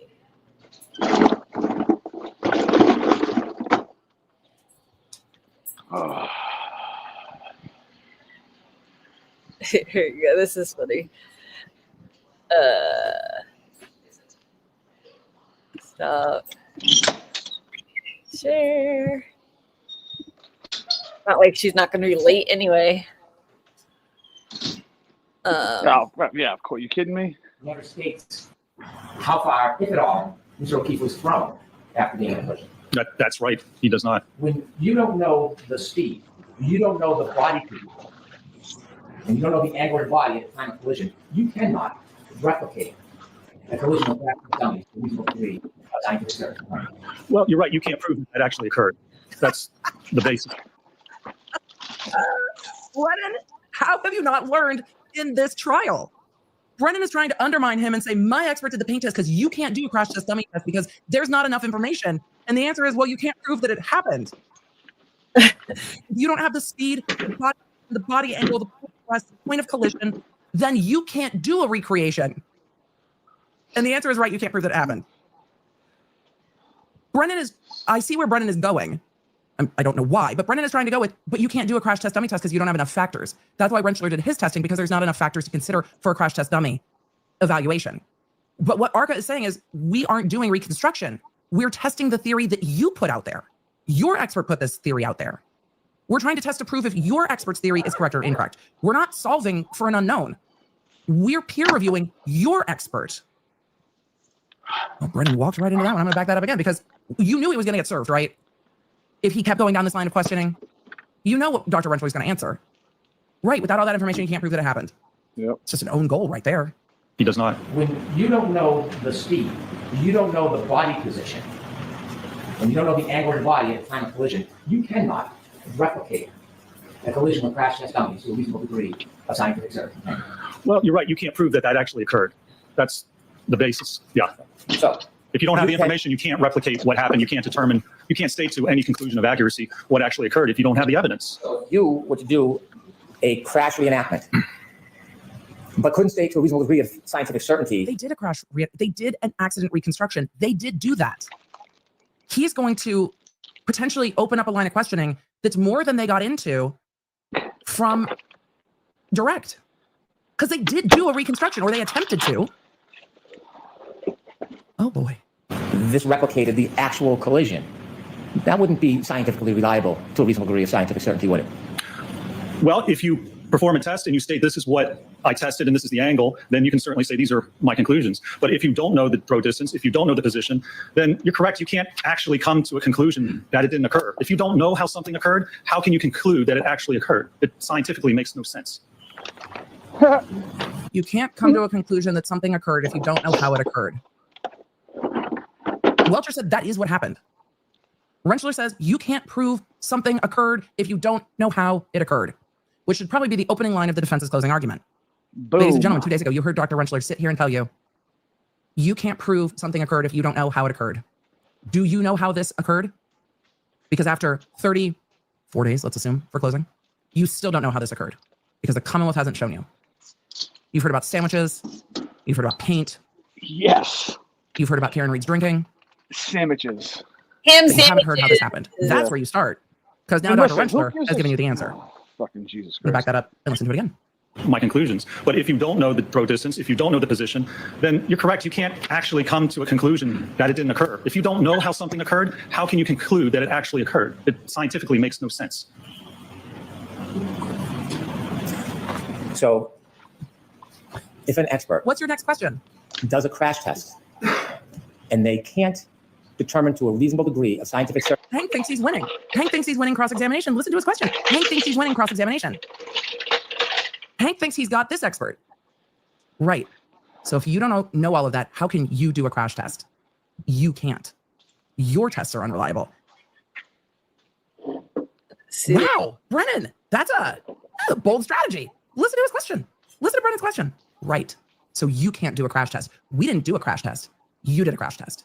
And that crash test is unreliable because you don't have enough information. It's exactly where Brennan's going. So if an expert does a crash test and they can't determine to a reasonable case, was it? What? It wasn't necessary. Was that done in this case? It wasn't. I'll speak slower and a little clearer. They answered the question. I just did answer it. I said it wasn't. When the Oh shit. Go ahead. That was fucking I awesome. was like, God. let's fucking go. That was my favorite line of the I was whole like, maybe if you would answer my question. That He's like, I made me did. so hard. Rentschler's gonna fucking fight with them. Notice there's no objections from Jackson. Okay. Amazing. Right. Oh, shit. If Jackson thought his witness was being a So dick great. and saw that the jury was like, ew, bro, what? Jackson would be objecting. Jackson's not objecting. Like, Because Rentschler's just like, here we go. Specifically, Dr. Welcher said in his report on page 9, he said, I have conducted an accident reconstruction and biomechanical engineering analysis of this matter. If he did not recreate how he was positioned, if he did not determine the speed of impact, if he did not determine how Mr. O'Keefe's body moved, if he did not determine where he ended up, then he did not conduct either an accident reconstruction analysis or a biomechanical causation analysis. He did nothing of the sort. He didn't do in it. your opinion, let's get back to my question if I could. I believe I answered at the beginning of that, sir. I'm going to ask you Ha! again. Look at EDV. My detailed question is, there is nothing in Dr. Welcher's report or any of his presentation oh that boy. states he is trying to represent the exact posture, movement, and stance of Mr. O'Keefe when there was a collision. I am now distracted. Can we please go back to looking at Brennan's face? Because Brennan thinks he's getting a serve. Can we go back to the camera, back to the party answering the question? Because Brennan's face says he thinks he is serving this witness. And I'm not reading that situation the same way, but can we go look at witnesses? I am so distracted looking at the defense table. It's not anywhere in there where he stated that. It's not stated. I'd be curious to find out what that, if that wasn't the intent of the test, I'd be curious to see what the actual intent was. Is the answer no? It's not in there. I think I just said that at the beginning of my answer, sir. I'm going to ask you again. Is the answer no? The answer is no. When you do crash tests, you have a controlled environment. Welcher never said he was trying to recreate the incident. Well, Welcher said on the stand in front of the jury, that is what happened. I think it got stricken. And in Welcher's report, he says he did an accident reconstruction. And I think Rentschler was incredibly restrained, saying, He then was. if he's not doing an accident reconstruction, what is he doing? Finger painting? What is happening? Rentschler didn't say, then what the fuck did you pay him $300,000 plus for? If he's not trying to recreate something. Because he went out and bought the same exact clothes. Wildest John line had of on. questioning. Come on. In some respects, don't you? You do, yes, sir. You get to control some. You're right. I think him saying that is what happened got stricken, and then he was allowed to put in his opinion. But he said it because You're right. That's exactly what he did. He literally, and Rentschler breaks it down. He's like, you can see he puts his arm into it and then rolls off of it. Like they looped that video over and over and over to show that how he was taking. So here's the my test. question: if he wasn't trying to recreate or reenact the accident, then why would he go out and buy a Lexus? Why would he go out and buy the exact same clothes John had on? Why would he take tape and put it over the light and paint the fucking light and then back the fucking car up into him? Why would he do any of that if he wasn't trying to quote unquote recreate the accident? Yeah, it's I don't know. Like he didn't do anything. According to me, it sound like he did stuff. Yeah, But come on, man. according to Rentschler and Arca and all of their determination. Hey, Liam, Getting in trouble and everything. give him something to eat, please. Watch this. Watch this. And then I think that the jury found it extremely not alarming, but extremely questionable why Hank wouldn't recall Dr. Rentschler when he said in front of the jury that he was going to recall Dr. Rentschler. And now all of a sudden, now he's not going to do it. Like, did you find that a little bit Well, that's the thing. Like, I feel like that's prosecutional misconduct because there's two things that he was supposed to bring up in rebuttal. One of that was the DNA for the dog. That's why he was going to have the UC. Hold on. Right, but I think once Jackson brought in the X-rays, they were going to question him about the X-rays. Hank was like, "Yeah, nah, I'm not doing this." But that's the thing. That's where it becomes prosecutional misconduct because he's not bringing in evidence. He said he was going to bring in to back up why he was asking those questions, and she let those in without any evidence of it. Yeah. And that's the part that's frustrating. Like you act like it's okay, but he is literally he thinks she says it. He thinks he's winning this case. I really think he does in his head think he won that cross. Yeah. He's I mean, just hit the arm. Exactly. So there is a difference. In this case, you don't know the position of Mr. O'Keefe's arm at impact, do you? Listen to this. Nobody knows. I don't think his arm was even impacted by the car, so no. I don't know the position of the arm at impact because it wasn't hit by the car. You don't know the angle of his body at impact, do you? The alleged angle? So he said assumes facts. The alleged You have no angle. information about the angle of Mr. O'Keefe's body at the time the defendant's Lexus was traveling backwards on January 29, 2022, do you? We have no information that he was even hit by the Lexus. So there wouldn't be any information on the angle if his body wasn't hit. Right. When you talked about force equations with this jury, you cited a number of pieces of literature, didn't you? I did, yes. And when you cited the literature, you cited all literature regarding concentrated forces, didn't you? No, that's not true. There's a difference between concentrated and distributed force, isn't there? Yeah, I talked about that on my direct, yes, sir. When you showed your slides, for example, I mean, he's a witness the that's going to hand. hold his own, Yes. that's for sure. Can we see slide 8, please? I saw a few of you ask in the chat if I ever seen a prosecutor throw their case. No. I have seen prosecutors want to win so badly that they lose perspective. But no, not throw their case. I think losing perspective cost them their case. Okay. Let's try slide 56. Brennan thinks You would that agree with me, Doctor. There's a difference between. Brennan thinks he's going to pull the jury onto his side to say, see, you can't use a crash test dummy in this circumstance because there's too many unknowns. The way we did it was right because there were too many unknowns. That's the point he's trying to make. That you can't rely on the crash testing because too little is known. I don't see how that's helpful. A concentrated and a But no, I distributed think load. Brennan wouldn't thinks you? he's doing well. I would, yes. When you gave your opinions in this case, it was based on concentrated load, wasn't it? No, sir. When you gave your force equation, Concentrated load versus distributed load. I always concentrate was my that load. distributed load and or distribute it concentrated load? as Okay, needed. between distributing your load, concentrated load, middle school dances. What else was said recently? I was like, gosh.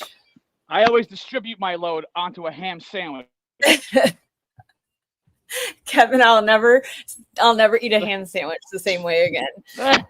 I will never ever. I'll literally think about what you say every time. Load. That was the load at the center of mass. And so you can evaluate that on a distributed load. You look at acceleration and you look at bending moment. So you can do both. When you gave your charts and numbers, was that based on concentrated or distributed load? No, that was based on the distributed load with respect to the center of mass of that arm and where the accelerometer was. But this was not a center of mass impact.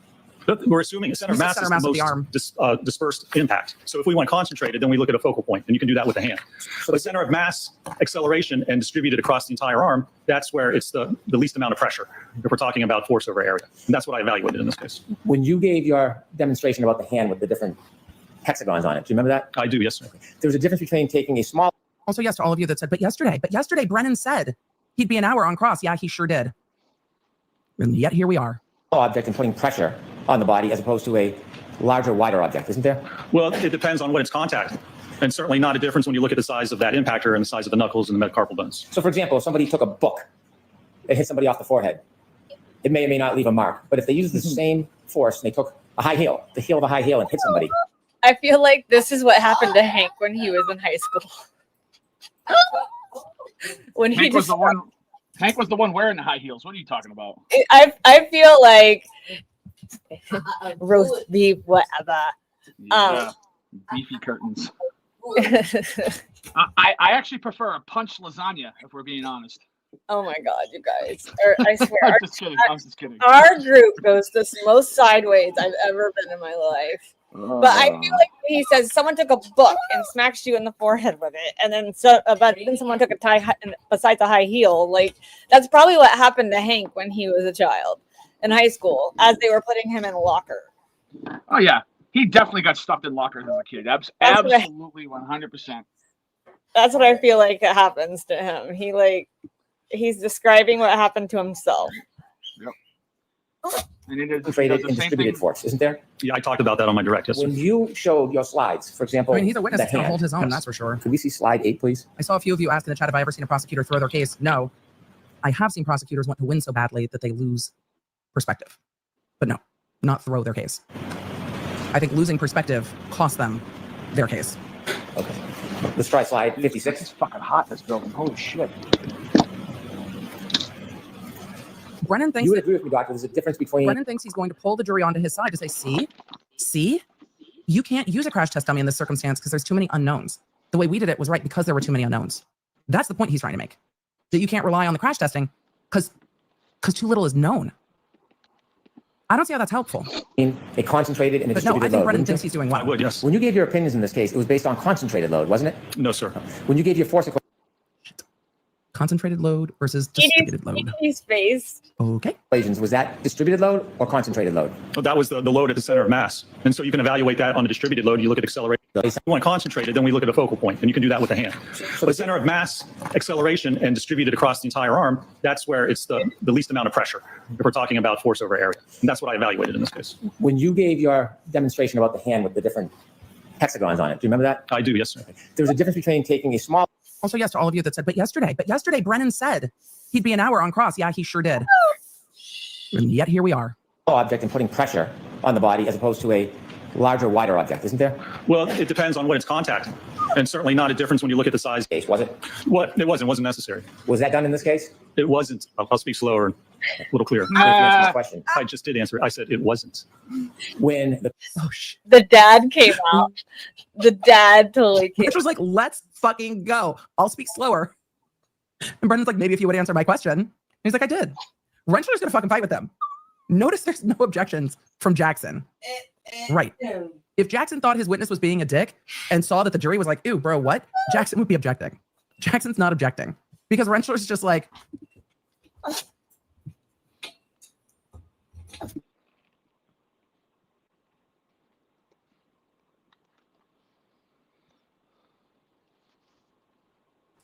Apologies, chat. I think we are back. Hopefully we are back. So let us resume. I paused, but it definitely froze. Nope, we're back. That was EDB, not me. It's not you. It's not you. It's not you. And the car hits it, it doesn't replicate the drag that the car will have on the crash test dummy as it would a real person, does it? You can see if there's any drag because it's on like a pendulum. So if there's any drag pushing it forward, it's going to sway that way. It's going to move the dummy. It's not going to move at the distance that it actually would. If there was any distance, it would move it.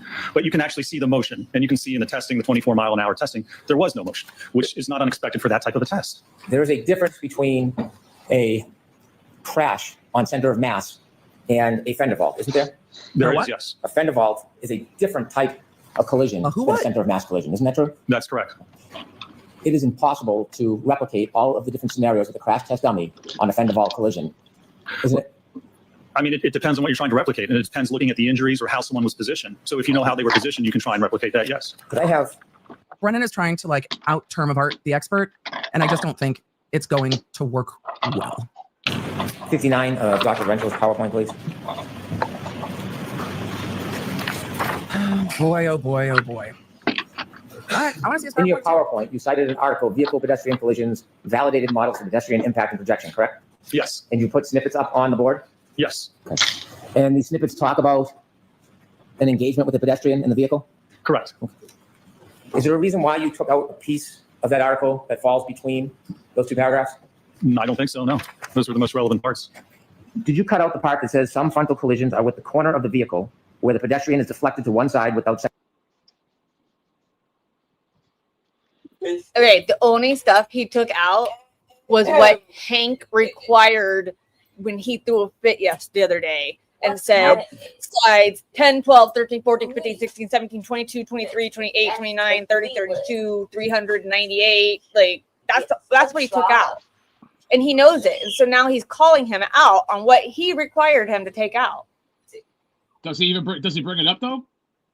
No, because the thing is, if Rentschler brings out stuff like that, or he also like attacked him on who his employers were.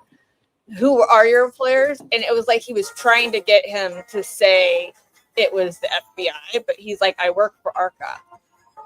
And if he would have said the FBI, then that would have been Hank. Hank was trying to he was baiting him to say something that would cause a mistrial. That he could say, "Oh, I request a mistrial. He said this." You know what I mean? Yeah. And that's what I was watching Ed Wallace, and it makes sense. And then you hear EDB now say it, where he thinks, "Ooh, we're all getting snappy with each other over here." Sorry. Is the fan still going in court? Yeah, it's not even on yet. It's just the light. It doesn't start till 10. Oh, okay. And Aiden starts at 11 this morning, so right. We have Aiden. We have a different live setup to go to Aiden. So as soon as 11 o'clock hits, I'll turn it on for Aiden, and I'll have you guys go over there. So I just can't wait to see because I think they're almost done with Fats McCabe, Matt's fat brother, and then I think John O'Keefe's going to be called. I mean, Colin McCabe. Colin? Yeah. Well, whoever I don't know who's last night when they the fat guy. Yeah, is that Colin? Yeah, Colin McCabe. Oh, okay, all right. Because Megan was on yesterday when they ended, and then she got on yesterday morning. Apparently, Fake Victim said she didn't even know it. She's like, I don't. Hold on. Liam. Oh my God, she lied. She lied so fucking bad yesterday on the stand. She says she doesn't know if Kate Peter did it. She doesn't hang out with Kate Peters. She doesn't. Oh my God, she fucking lied so bad yesterday. She didn't even know who he was. Yeah. Or who invited her. Yeah. You just showed up to the O'Keefe family. You don't know who invited you. So you just decided, and then he asked her, he asked her yesterday. Aiden's lawyer, Bradle, asked her. So you never went to not one court hearing, not one hearing before this one, and you haven't gone to one since. So this is just the one you just decided to just all of a sudden go to, and the only one that you've ever been invited to? Before and after. Yeah, and it was absolutely amazing to just watch him And just. from what I heard, the police officers that testified said he was doing every good faith effort to get away from her. Yeah. To get the 100 yards between them. So, Yeah. like, I think it's going to go good for Aiden, honestly. I think so too. I don't think that there's. I think he's gonna be like, yeah, go fucking shit in a hat, lady. Like you're done. Get out of here. I think he has a good judge. Yeah. I'm sorry, guys. Is like on one today. I think he drank like 8 cups of coffee before I woke up. He's super spicy. He's literally screaming and rolling off the couch, and I'm trying to mute it so you don't hear it. He's feral. Because It's he not rolls even off. Friday. He's laughing as like you would think he's the comedian to himself. He literally was watching videos of himself laughing. So, but yeah, I heard that he like that the police were like he did every faith effort, and then thank you guys. I'm sorry. I know you guys do. It's just I always apologize because it's on a live, and I don't want you guys to feel like I'm not doing my job because my kid's in the background screaming. That's all. No, your job is being a mom first. This shit is fucking second or third. No, I know they're my job, and that's the thing. Like that's why I was like, hold on, I got to go help Liam because Declan was texting me from the bathroom saying he needed help. So I was like, I'm coming. But he's just being loud and just rolling, and he's happy. He's just happy. Who cares? That's all that matters. That's all that matters, right? So can't keep him quiet when he's happy. He gets all excited. So, but yeah, I really think didn't the fake victim also say that she had a stranger picking up, and it was Elise? Yeah, yeah. So yeah, she said she had a stranger who never met her kids before, which is a fucking lie. So she lied too because Bradel played a couple of recordings from when she called 911. So Yeah. she also said in her affidavit, or when she talked to the cop or the cop's affidavit or whatever it was, his report, that she had to leave and go home because she didn't have anybody to pick her kids off the bus.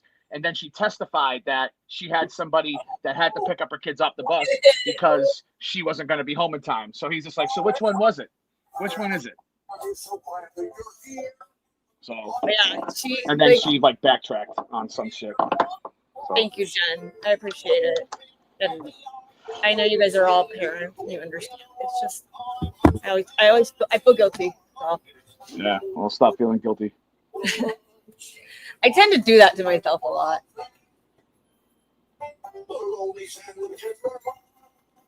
You're scared for your son to get into real grades? Heck no. Caden's gonna run that shit. He's gonna walk in and he'd be like, "You're all my bitches." What do I do too, Amy? What are you talking about? What do I do? I can see Caden now. Her lies are totally gonna backfire on her, and she's gonna get caught up. And then Paul has to testify.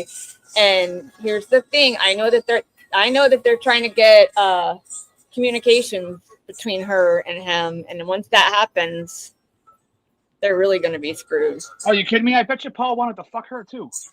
Oh, Paul probably did.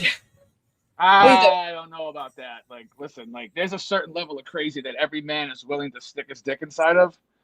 And the prettier you are, the more crazy a guy's willing to accept. But she's on a whole nother fucking level of crazy. Did you see the video of her pulling up to her ex's car and sitting in it when he had an RO against her and wouldn't get out, and then had him arrested? Yeah, they played that yesterday in court. Like, why would you arrest him when she came to him? Exactly. That's what I'm saying. Like, I wouldn't. That bitch is so crazy. I wouldn't even fuck her for practice. Fuck her for practice. I don't think you don't really have to practice. I mean, you just secondary impact of the upper body with the vehicle front. Alternatively, the trans. Is this a front-facing collision? I'm sorry. I thought it was a rearward collision. Is this a front collision? Did it change? Burst velocity of the pedestrian at impact may be sufficient to prevent head contact as the body rotates sideways off the bonnet. And these situations are known as fender vault. The models presented But here. the bonnet of a car and the rear of a car aren't the same. Not the same, you fucking Hank, you dick. Ugh, so stupid.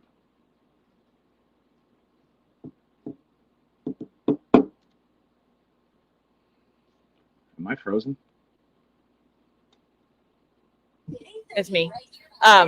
It's the kids. It's the kids that had never met Elise or Twisted Tragedies. She had met her. She was the one that was picking her up. The kids didn't know her, so she was lying, saying it was her that she didn't know. She's trying to get out of it, but she's getting herself all caught up. Of course she is. So she's one for the books. I'll tell you. That's why I always say when it comes to her, she sucks more than a hooker on free blowjob day.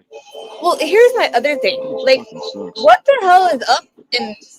I guess, I mean, for me, it's Norfolk County because that's what I see. But is it everywhere like that where they just pull up random charges on people all over the place and try to make it sick like they do with Aiden? I mean, I haven't seen it as bad as I have in Norfolk County. And it's just because of the fact that he's talking against the police. If Aiden were to fucking get in line like the fucking cops want him to, they would have fucking left him alone, and they wouldn't have. You know what I mean? I mean, just look at what they're doing with, with Plevin, and look at what they're doing with Kate. You know what I'm saying? Like, they feed them information so that they can go on their YouTube shows and they can go ahead and put all this false information out to try and and push their narrative. So because Aiden is against the anti-establishment, and he's not against all cops, as you can plainly see. He's just against, corruption and so on and so forth. That's the reason why, and they just want to shut him up. So they're going to try to do everything necessary and pull every person in that they possibly can in order Are to. they just not used to somebody like bringing attention to their wrongdoings? Is that what it is? They're just used to being able to get away with it. No, they're not used to it. I mean, just take a look at Morrissey. I mean, he's been in office for 40 some odd years.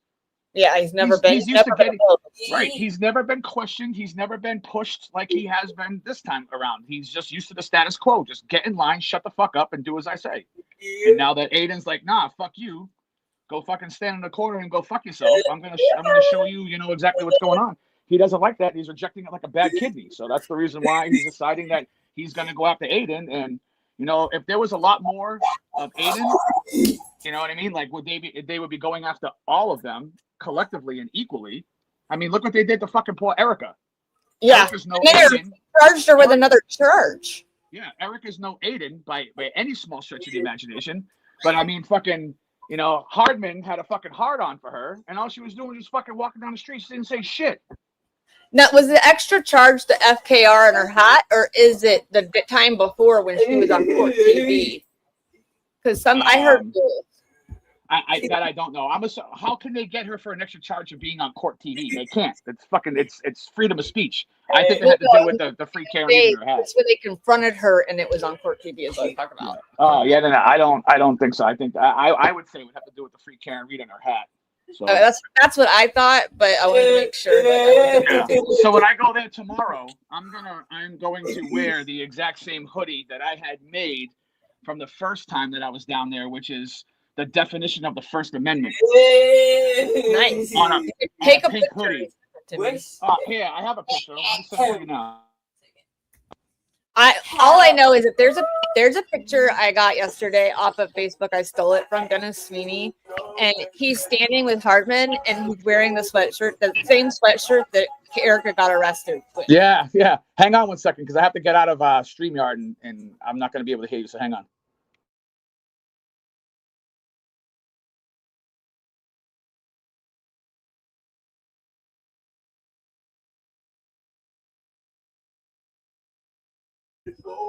Or Kevin, you don't have to do it right now. You can do it later.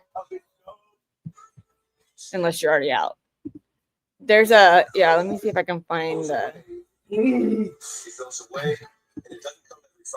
Look what I just saw. Oh my gosh, you guys. Look at this picture.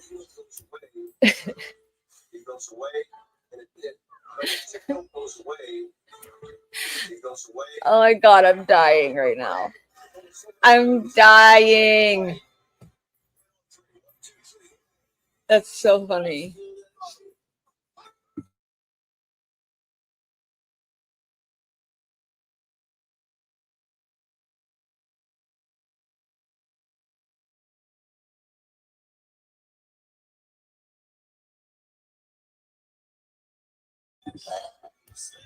Those were funny as shit. Oh my god. Oh, okay. I got it, Matt. Kelly, I just sent it to you in Facebook Messenger. All right.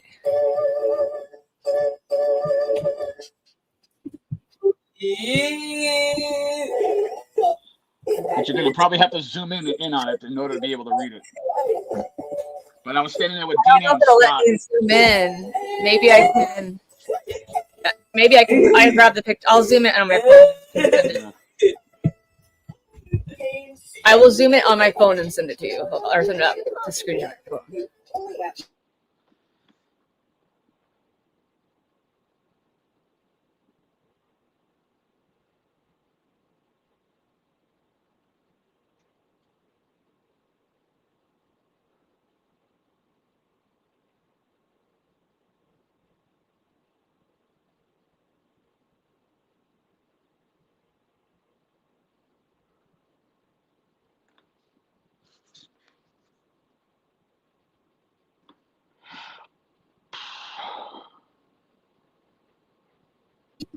All right, I got it on my computer now. Fantastic. Let's see. Okay. No. Yes. What is this? What is this?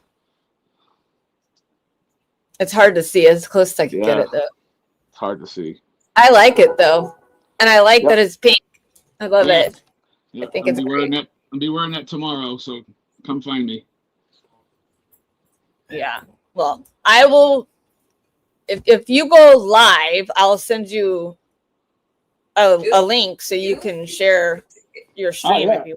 I'll go live. I mean, I don't the battery on my fucking phone sucks ass, so I'll see if I can get an extended battery, an external battery, and I'll plug it in. But yeah, I'll go live tomorrow.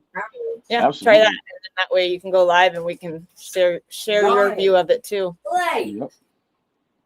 We'll have let's see. There was another one I was gonna see about showing you guys. I think it's is it did you guys see the video of this is the one I wanted to show you guys. Did you see the video of Alessi standing saying he was going to cheer on his team when they came out with the crowd? Yeah. That was so good. Wasn't that the same one where he came out and he hugged somebody? Yeah. It was so good. Yeah.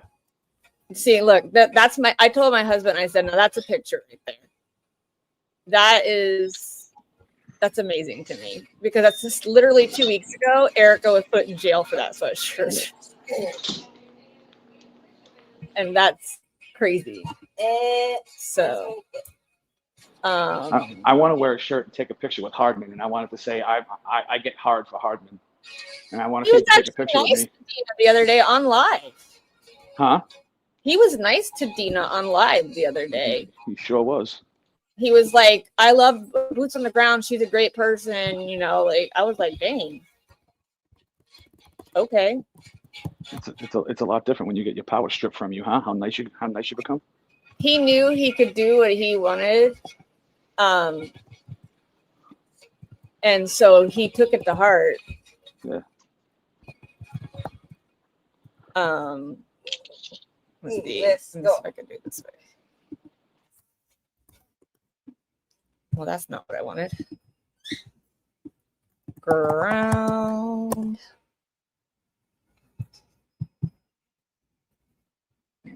I was so sad yesterday too. Brian Wilson from the Beach Boys passed away. Wow. What?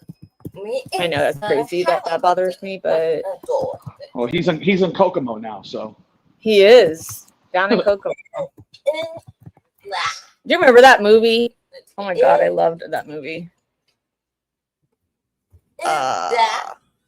So who had it?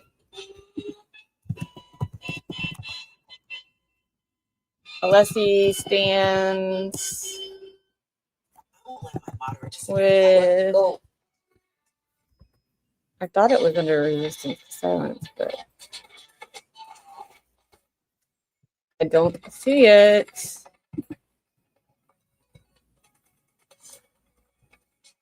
Anyway, I'm gonna play this one again, finish his stuff. So, ooh, wrong one. Remove, prevent. I'll play this for a few minutes while I look for it. Okay.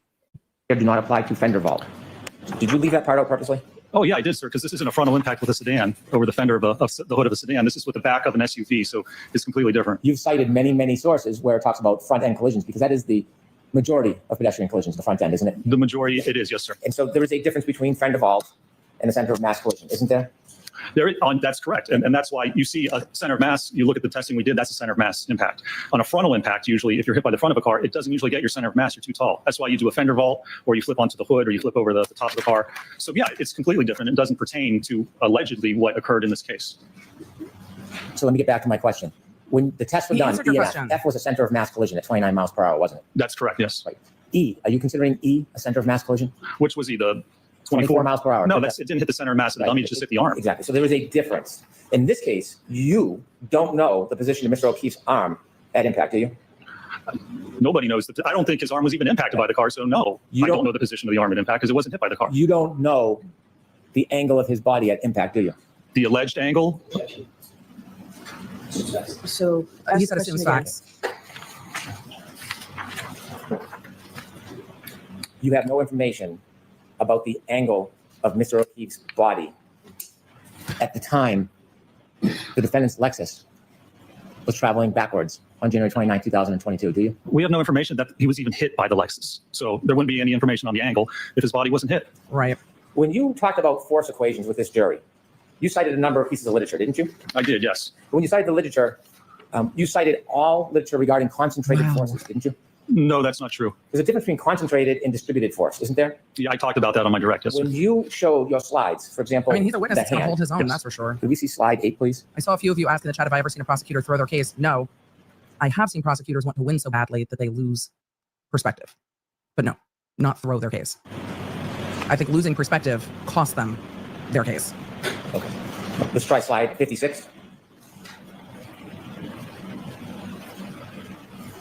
Brennan thinks You would agree with me, Doctor, there's a difference between... Brennan thinks he's going to pull the jury onto his side to say, see, you can't use a crash test dummy in this circumstance because there's too many unknowns. The way we did it was right because there were too many unknowns. That's the point he's trying to make. That you can't rely on the crash testing because too little is known.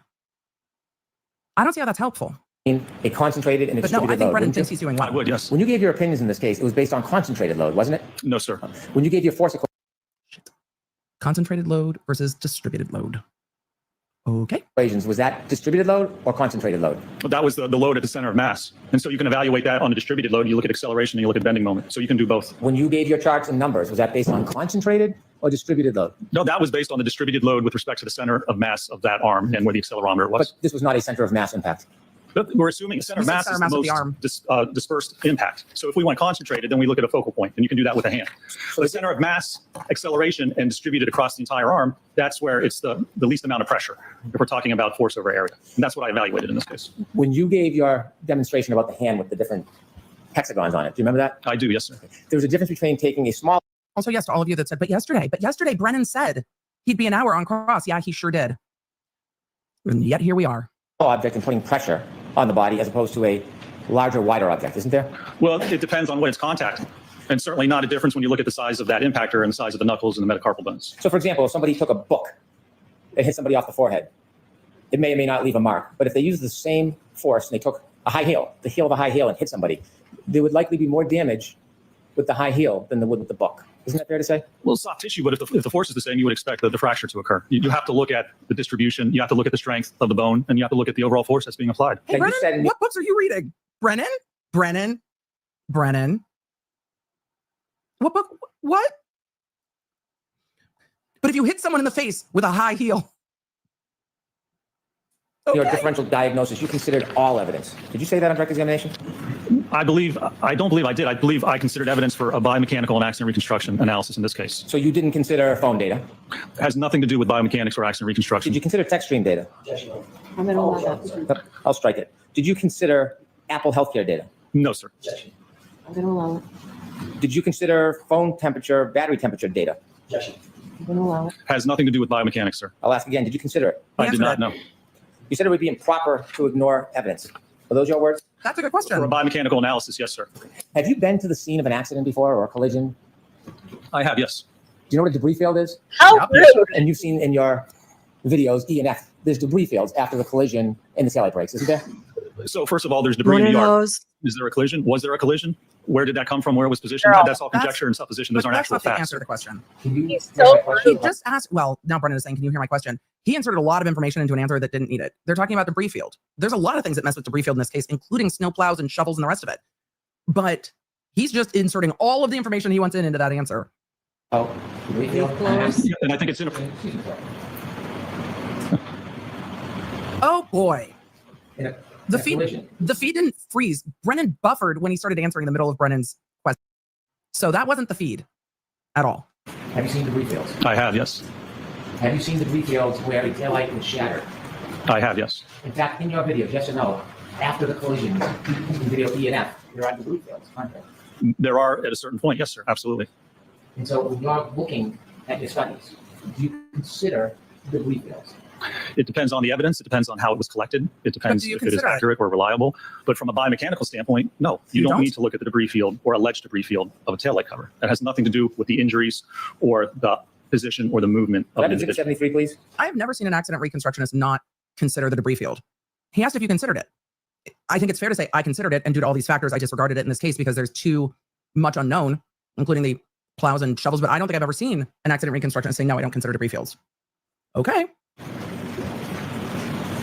This witness might start losing the point a little bit too because he's frustrated You with see Brennan, that, which sir? seems to be Brennan's goal. I do. Do you know what that is? Looks like possibly part of the taillight cover. Is that an alleged part of taillight cover, or do you think that's part of a taillight cover, sir? I don't know specifically. It might be part of the actual taillight But cover. when you studied this case and you looked at all the evidence and all these different things, did you look at these photos and see that alleged piece of taillight shard recovered from the front yard area of 34 Fairview Road? Did you consider that? Well, was that part of the one that was recovered by a leaf blower or not? This witness is When you were frustrated. doing your ample study. Oh But my again, God, that was Brennan is now asking this witness questions that go to the other witness the same way he did to Wolf, right? It's the exact same thing. Mhm. You've just switched it. So you're being asked questions about things you didn't evaluate? Okay. Sir? Yes. What I'm asking you is, when you were looking at all the available evidence, did you look at this photo of this alleged taillight shard on the front lawn of 34 Fairview Road? Were you aware of it? No. Oh, I was aware that there was debris in the yard, but again, that has nothing to do with the biomechanical analysis. If you can't prove that the impact happened, then everything after that doesn't actually matter, does it? Because all of that would be from something else. So And that, unless you that explanation makes sense, right? I'm aware there's a debris field. I considered the debris field and I disregarded the debris field because we couldn't determine that a collision happened. So the rest of it's not relevant. He just had to explain it. And I think he explained it well there. He did not explain it earlier. Alleged taillight shard on the front lawn of 34 Fairview Road. Were you aware of it? No. Oh, I was aware that there was debris in the yard, but again, that has nothing to do with the biomechanical analysis.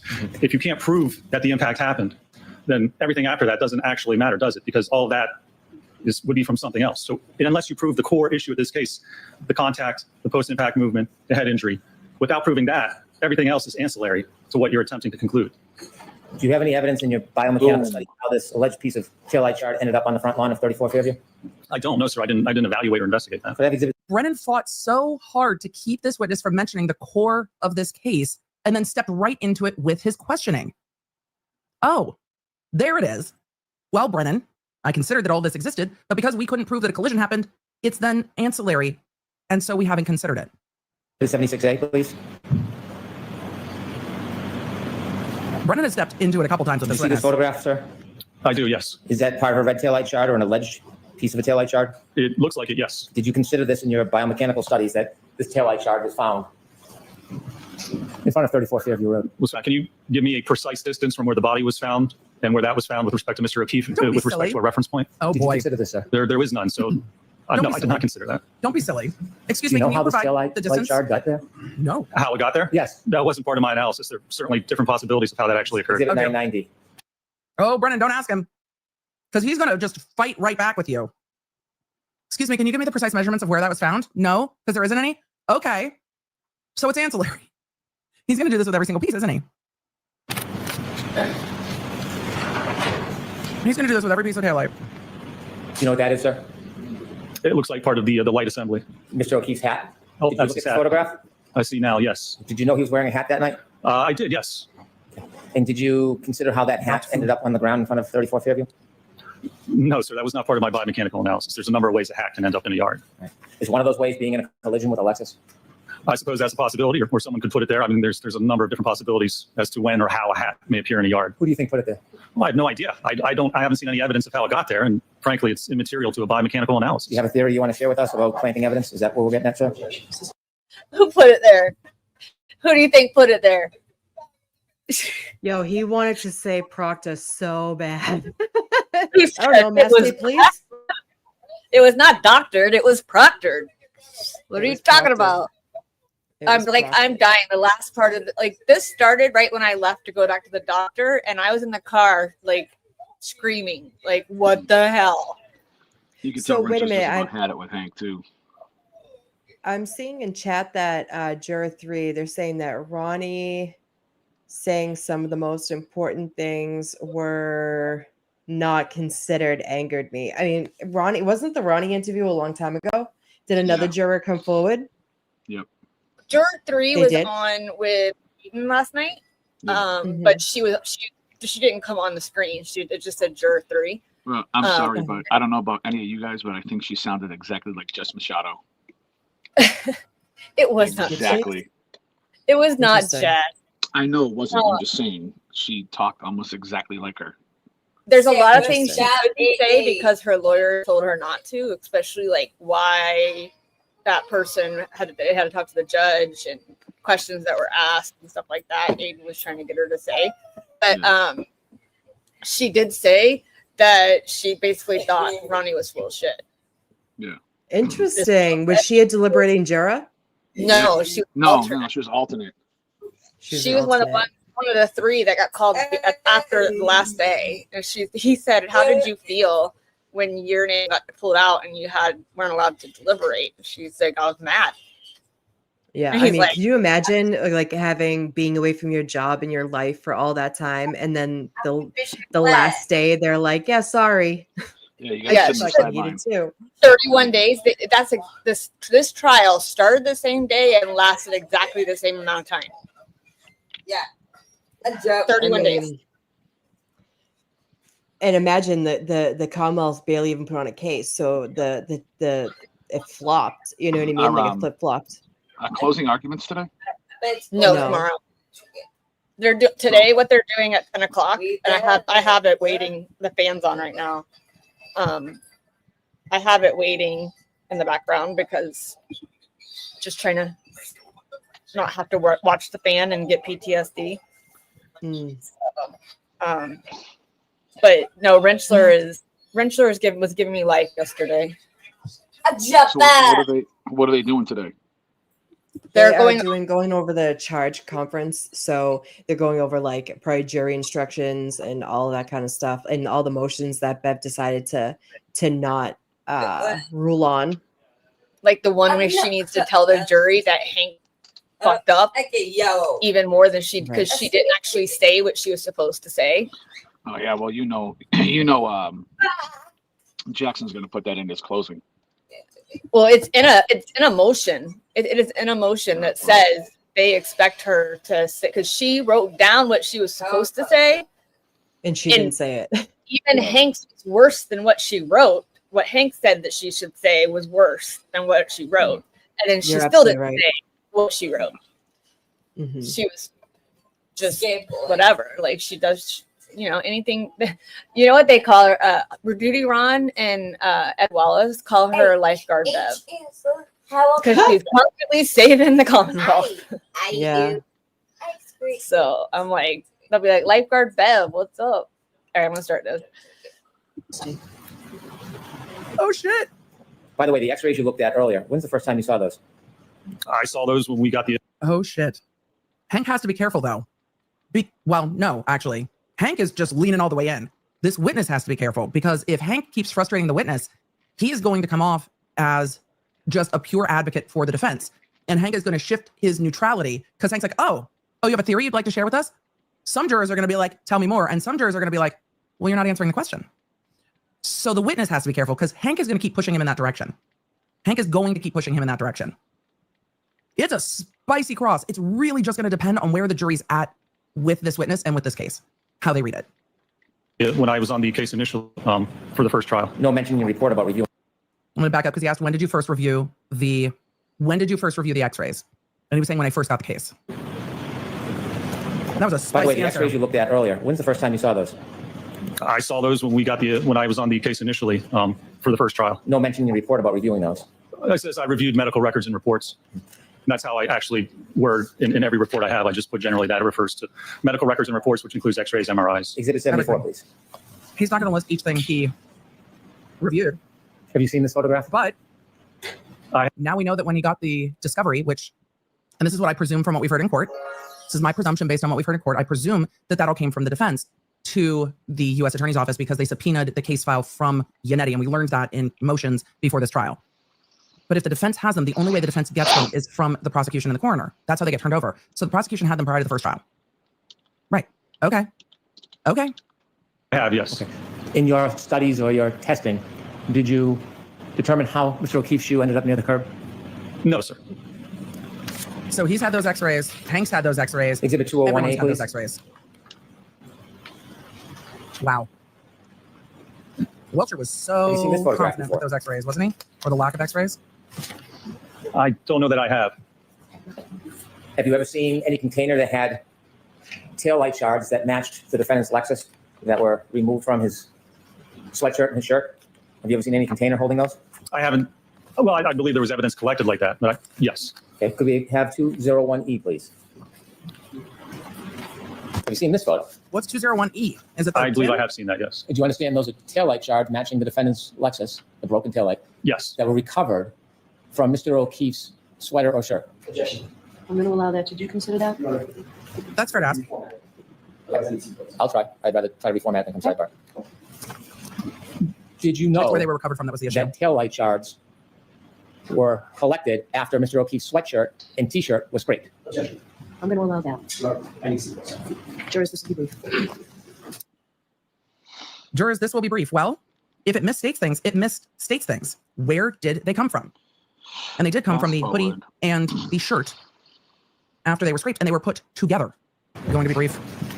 In your extensive study of the detail of this case, did you know that these pieces of plastic were removed or scraped from Mr. O'Keefe's clothes, specifically his sweatshirt and his t-shirt? Did you know that? I was aware that samples were recovered, yes. Were you aware that these samples were consistent with the broken taillight of Ms. Lee's And that's Lexus? misstating. Did you That's know why that? he had to change it to Yes. consistent. Did you do any analysis how these Because Brennan had said the evidence is consistent. broken taillight shards got into Mr. O'Keefe's clothes? No, I did not. The first step involved with that would be to actually perform a biomechanical analysis to look at the movement of the body, how the body was positioned, where it ended up. So without that knowledge, you can't determine exactly how or if those types of shards were deposited there as the result of an actual impact.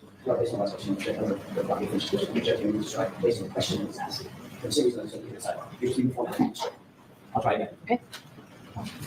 When you look at these taillight shards that were positioned, The problem is Go ahead, Mr. Ray. the taillight shards. when you look at these taillight shards that were consistent with the break in Ms. Lee's Lexus, did you consider how they got into Mr. O'Keefe's clothes? Objection. Same objection. I understand the objection. Word it differently. Start with the different. Yes, Your Honor. You see these pieces of broken plastic, don't you? I do. And you understand that these were found in the scrapings of Mr. O'Keefe's clothes? I do. And you understand that these broken pieces of plastic are consistent with the taillight of Ms. Lee's Lexus? I do, yes.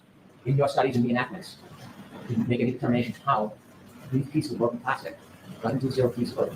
No, when you look at those studies, first you have to know how the incident occurred. Then you can look at that and determine, if you want to, how that may have occurred. Because otherwise, there's, again, different ways, different manners in which that may have been deposited on the sweatshirt. Without knowing how this happened, you can't just then look at other evidence and try and predict how it happened. You need the actual evidence. Right. He's saying cart horse. Cart horse. Until we determine A, I do not consider B. to actually cause this incident to occur. And without that evidence of any of that happening, knowing how the body moved, knowing how it was hit, knowing where it ended up, any conclusions drawn off of information like this is just supposition because you don't know the movement of the body or the vehicle. It's putting the cart before the horse. Exactly. That's what I thought. He's explained it well earlier on, not as much, but as he continues to answer questions, he's explained it well. Until I determine A, I am not considering B. Right. Can I have exhibit 201D, please? Do you understand this is broken pieces of plastic consistent with the broken taillight of the defendant's car? Do you understand that? I believe so, yes. And do you understand this is a photograph of these broken pieces of plastic under a microscope? Okay. That's what I'm asking you. Do you understand Well, that? that's what you're telling me then. I don't want you to rely on me if you didn't see them. It's okay. I don't recall if I saw those or not. Have you seen this picture? I don't recall seeing it, no. Now looking at this photograph and seeing these broken pieces of plastic under a microscope with fibers near the plastic. Is that something you would want to consider in your analysis, forming your opinion whether or not it was a collision between Ms. Reed's car and Mr. O'Keefe? Again, if you can't do a proper biomechanical analysis, then that evidence is not consistent. You can't determine how it occurred. You can't say that that's consistent with it. You can't just look at certain evidence and not do a proper analysis. If you can't even tell that an impact occurred, you can't look at tertiary evidence and say, well, this proves that it occurred. In order to say from a biomechanical and accident reconstruction standpoint that an impact occurred and here's how it occurred, you have to understand the mechanics and the dynamics before. This could certainly support that finding and those conclusions, but by itself, I don't know of any methodology in any study or peer-reviewed article that says you can just look at alleged evidence and then form an opinion as to whether an impact occurred. He keeps explaining the same thing. Can you see with your eye that parts of those broken pieces? Can you see with your eye? I spy. They look sharp. You disagree? Do you think they're not sharp? I don't have an opinion as to that, sir. Take a look. Objection. If you look at that from behind you, tell me whether you think those pieces of broken plastic are sharp. Objection. I guess they look sharp. I have no idea if they are or not. It's under a microscope. When you actually put things under a microscope, it looks much different, and it is much different than Let's go back to looking at them online. Perhaps that can help. Not under a microscope. Brian's like, I'm If trying you to help pay you. particular attention to the larger one in the middle, that looks like a shark's tooth. Do you see Yes. that one? Yes. Do you think, doctor, that some of those appear sharp? Some of those appear sharp, could possibly cause a laceration, sure, as opposed to an abrasion. Do you think that any of those could cause an abrasion? I don't think that you could get a consistent level of superficial abrasions along the entire arm of minimal depth of less than 0.5 millimeter through impact with the glass. To have that minimal force on every part of the arm to only cause superficial abrasions would be highly unlikely. Do you think some of those sharp pieces, if they were lodged in Mr. O'Keefe's sweater, could cause an abrasion? Oh, I was laughing while I was It's eating. possible if you had enough punctures and holes in the sweater to correspond with the abrasions on the arm. That would be, I suppose, that could be a possibility. In your testing, not to belabor it, I'm just going to show you Not one. to belabor I it. want to show you He just said. I mean, you would want to see the corresponding damage to the clothing. video E. Could we go to video E, please?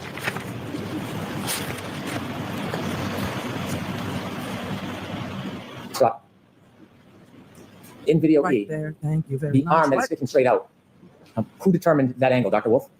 Yes, well, we positioned it just so it would impact in the general area of what was shown in Dr. Welcher's paint test study, which apparently is irrelevant and doesn't show the Ooh, that might alleged be too position of much. how the arm was at impact. But yes, I like it, but that might be too much.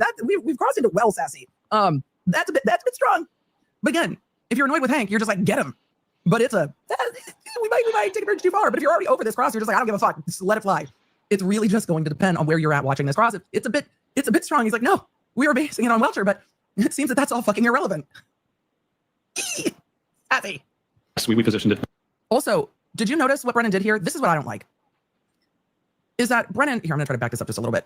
Brennan is asking about the arm in the outstretched position after it's hit, not the position the arm's in to start. He paused it after it was hit. In video E, How did you decide this position? Well, the card the side. arm that is sticking straight out. Who determined that angle, Dr. Wolf? Yes, well, we positioned it just so it would impact in the general area of what was shown in Dr. Welcher's paint test study, which apparently is irrelevant and doesn't show the alleged position of how the arm was at impact. But yes, we positioned it in that manner. When you say we, did you have input on the positioning of that, or did Dr. Wolf do it? Well, I had input into how we were going to position it. It would probably be both of us, I would say. So you and Dr. Wolf chose to position the arm straight out, correct? In that test, we did, yes. Is there a glass in Randy's hand? There's not, no. A drinking glass, no? No. In any of your studies, did you have a drinking glass in Randy's hand? We did not have a drinking glass in the dummy's hand. No. Sir, And do you Randy see needs to when the drink after all taillight is this. shattering, Give Randy a glass of whiskey. Randy deserves it. those red things falling down, what are those? Those are part of the taillight. Continue a little bit, please. Stop. Did you count how many taillight pieces broke? We didn't count the taillight pieces. We counted how many punctures or holes there were in the sweatshirt, which was Right. 0. If you had done this test and changed the arm angle, do you expect the damage would look different as far as the breaks in that taillight? Well, we conducted a number of tests. It may look somewhat different, sure. If you conduct this test and move the arm angle, another test, this test, but you move the arm angle, do you expect that the break would look different? That the break would look different? Yes. It could look a little different. I mean, certainly the breaks look a little different in the test, but they were comparable to each other. You do not know how John O'Keefe was standing that night, do you? Well, No, I'm going to allow that. You do not know how John O'Keefe was standing that night, do you? if he was standing, if the impact occurred, then no, nobody knows how he would have been standing. You would not know what his arm angle was, would you? No. You would not know the exact speed of any vehicle that hit him that night, would you? Sustained. He's just going to keep answering. Nobody knows. Debris, the broken taillight, is that traveling in a consistent? I don't know if I would object upon Jackson at this point. Jackson might just be sick of Brennan, which is fine. And sometimes it's hard when there's objections not to just be like, I'm objecting to everything. We're done. But Rentschler is going to keep, nobody knows. Nobody has that information. No one knows how that happened. And has done it over and over and over in his answering. Or different direction. What do you mean consistent or Is it different? all going in the same direction or is it going in different directions? No, there's some spread to the debris. So the pieces don't all fall right in a pile with each other, do they? They do not know. That's a good question. That is a really good question. Stop. Brennan, your point gets lost under all the Do the stories. majority of the pieces land on Randy? No, they do not. And so as they fall, if Randy were to fall, many of those pieces would not be among the immediate area of his body, would they? If the dummy fell right there, no, they would not be. Now, the dummy can't fall because the dummy is on a forklift, correct? It's suspended like a pendulum, correct? And you see in your test that the taillight, that what you say is 24 miles per hour, can be broken without the dummy's knees touching the vehicle. Isn't that fair to say? That's correct, yes. You can't tell the full movement and fall of this dummy the way you set up this test, can you? Brennan should have stuck to this line of questioning and only this line of questioning. So in these tests, the taillight breaks consistent with what we've seen without any lower body extremity. And the taillight is going in different directions. Some are still going out, some are going down, and leave it. That line of questioning alone would have been a good line of questioning. It probably wouldn't change how anyone sees this witness's testimony, but it would have made some points. Hey, so if it's on a harness, it doesn't exactly replicate it. Hey, the shards actually do go in different directions. They're just linear. Okay. But it gets the 5 good questions get lost in all the rest of the nonsense. And I don't know why that's his strategy. Well, knowing the physics, you can certainly determine or estimate where it would be, but no, you could release it and it would fall primarily straight down. It would twist and it would fall down. Is there something that could affect the dummy if you let it fall? Is there something that could affect its movement after being hit? Gravity. Like what? Like could its feet be twisted and then hit another object like a curb? Starts to define gravity. Well, there's going to be very little lateral movement of its feet, but even if it did, then it's still going to fall over right where it is. Can you continue, please? Can you see the feet, Doctor? Yes. Are they twisting? They are, yes. Is that because of the rotation of Randy after he struck?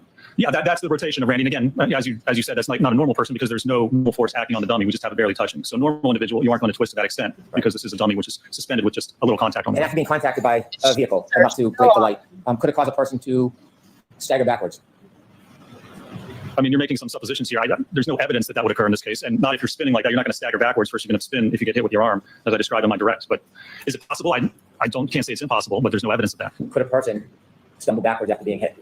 How are we back to the pirouette being the most reasonable thing? How are we back to the pirouette not being unreasonable? They're like, right, you wouldn't spin to this extent, but you would rotate. There would be other injuries, but the rotation is because you'd be spinning. So what direction is backwards? Could a person get their foot caught on a curb and sneaker come off and then stagger backwards and fall on their head? I'm going to allow that. Doctor? I mean, I guess you could somehow predict or have a possibility of almost anything happening. You could say someone could get hit by a car and do a couple of somersaults into the yard. I mean, there's no evidence of that. So it's just supposition, but I won't say it's impossible. You think John Keefe did somersaults into the front yard 34 50? Is that what you're telling us, Doctor? No, I don't think he even got hit by the car, sir. That's not what I'm asking. I've heard that. I'm asking. Yeah. But if the car wedged off a shoe, wouldn't the tire leave marks on the shoe? Just a question. No, there's no evidence of what he did. Now Brennan's asking to go sidebar, but the witness said, look, anything can be possible, but there's no evidence that it happened. So yes, anything is possible. There's no evidence that it happened. He's like, there needs to be evidence that it happened. Okay. We're definitely not in a 1 hour cross is what the fuck we're not. Not yet. Still a fan. Okay. It's a fairly long sidebar. He asked for sidebar. The court did not assure the jury that it would be quick. I have it on my phone. She did not sound pleased that they were going to sidebar. This is not. She should have just said, jurors, this will be Exhibit long. 166, please. I think we're getting into a different line of questioning. Did you see this photograph, sir? I did, yes. And do you see the cut on Mr. O'Keefe's nose, the left side of his nostril? I do. In your analysis of whether there was a collision with the defendant's Lexus, did you consider or know that there was evidence that a piece of glass or a piece of broken plastic was pulled from Mr. O'Keefe's nose? I'm going to allow that. Here we go. Here we go. It's on. Now open, you may be seated. Good morning, Your Honor. May I call the case? Please. For the record, before the court is Comal versus Karen Reed, 22 CR 117. The parties are present. The jury is not present. The matter is on for trial. If the parties could please identify themselves for the record. Good morning, Ms. McLaughlin.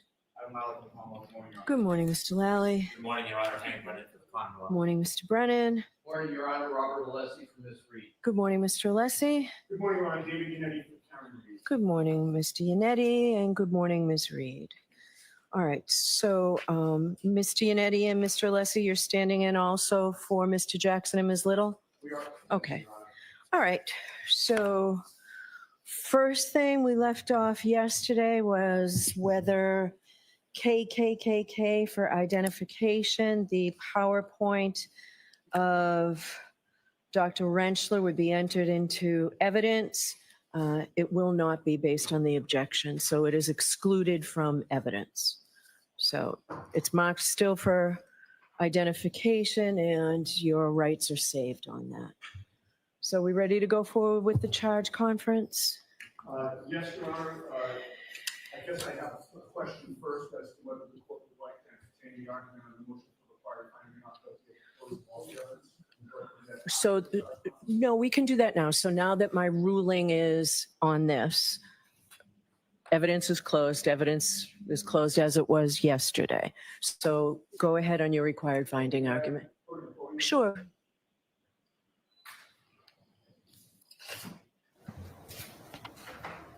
And this is not lengthy, Judge, 5 or 10 minutes. Take your time. Thank you.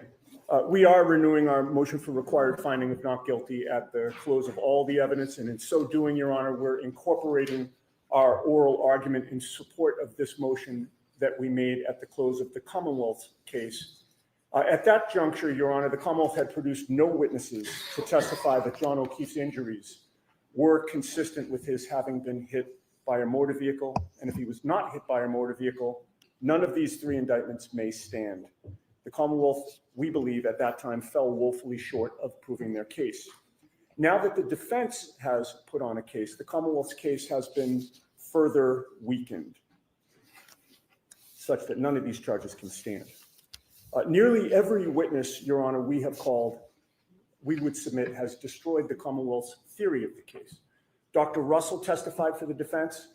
She's a leading expert on dog bite wound pattern recognition in the country, and she testified about medical injury causation and provided the jury with her expert opinion that John O'Keefe's injuries were consistent with dog-inflicted wounds, both bites and scratches. I would remind the court at this juncture that there was a dog at the very residence where John O'Keefe was found, a dog which was a longtime member of the family, which the family gave away after John O'Keefe's death. A dog which mysteriously was absent from the home at 6:30 in the morning on January 29th, when Jennifer McCabe claimed that she burst into Brian Albert's bedroom where the dog always slept. A dog which was absent from the home when the Canton police entered the home later that morning. Importantly, Dr. Russell agreed with the Commonwealth's medical examiner, Dr. Scorti-Bello, that John O'Keefe suffered no injuries that were consistent with having been in a motor vehicle collision. And again, if there's no collision, there's no case. Dr. Lopesada, one of the most experienced and accomplished forensic pathologists you could find anywhere, agreed with Dr. Russell that John O'Keefe's injuries were consistent with an animal attack. And she agreed with both Dr. Russell and the Commonwealth's expert, Dr. Scorti-Bello, that John O'Keefe was not hit by a motor vehicle. So the question is, in what type of murder case would a judge ever allow a motion for required finding of not guilty? In a murder case where expert testimony on both sides is that the evidence is inconsistent completely with the Commonwealth's theory of the case, that's exactly what we have here. But it doesn't stop there. Both witnesses from ARCA drove a stake through the heart of the Commonwealth's case. Dr. Wolf concluded that the damage to Ms. Reed's Lexus was inconsistent with having come from a collision with John O'Keefe. Unlike Dr. Welcher, who created, we would submit, a meaningless experiment based on no scientific method, Dr. Welcher actually did the proper force analysis and concluded that Ms. Reed's Lexus was not damaged by the body or the arm of John O'Keefe. His testimony was unimpacted by cross-examination, and it's devastating to the Commonwealth's case. Dr. Rentschler further cemented that there was no collision between the Lexus and John O'Keefe. It is simply not possible that this 6,000-pound SUV hit John O'Keefe at 24 miles an hour and caused only superficial wounds to his right arm with no injuries to his legs or lower body. The SUV did not hit him. John O'Keefe was not hit by the SUV. The case is over. But on top of all that scientific evidence, Your Honor, there were 3 additional fact witnesses who testified for the defense who corroborated that the Commonwealth's theory of the case is false. Sergeant Nicholas Barros, a sworn police officer, testified that when he saw Ms. Reed's SUV that day, before it was towed to the Canton Police Sallyport, the taillight was merely cracked. When he was shown photos of what it looked like in the Sallyport after Michael Proctor had access to it, Sergeant Barros confirmed that it was absolutely different. Karina Kolakithis confirmed that there were no problems between Karen and John O'Keefe that night, even remarking on just how sweet he kissed her on the forehead shortly before they left the waterfall. But perhaps more importantly, that kiss happened right in front of Brian Higgins, the same Brian Higgins who had been flirting with Karen Reed that month, the same Brian Higgins whom Karen had ghosted for several days before January 28th, the same Brian Higgins who had texted Karen that very night, well, and received no response, the same Brian Higgins whom Karen had given her back to all night, the same Brian Higgins who had to be restrained at the end of the night by Chris Albert on video, the same Brian Alberts who is on video, hot, angry. I meant Higgins, yes. Yeah, the same Brian Higgins, who is on video, hot, angry, and gesturing to John O'Keefe to meet him outside shortly before they left the waterfall and shortly before John O'Keefe was killed. And finally, Brian Loughran, plowing Fairview Road at 2:45 in the morning, was attentive, watching everything in front of him, very familiar with the Alberts residence, and had every reason to protect the Albert family. You recall that he did protect the Albert family to a degree that night by choosing not to follow protocol and call the DPW or the police about the Ford Edge parked on the street outside their property during a snow emergency. Brian Loughran confirmed that John O'Keefe was not on the front lawn at the Albert residence at 2:45 a.m. That means that Karen did not hit him. There was no collision. All the experts agree on that, including the Commonwealth's expert, and the only eyewitness that morning confirms it. Taking the evidence in the light most favorable to the Commonwealth at this juncture, with their evidence weakened by an airtight defense to these charges, these indictments cannot stand, and we urge this court to enter required findings of not guilty on all 3 indictments.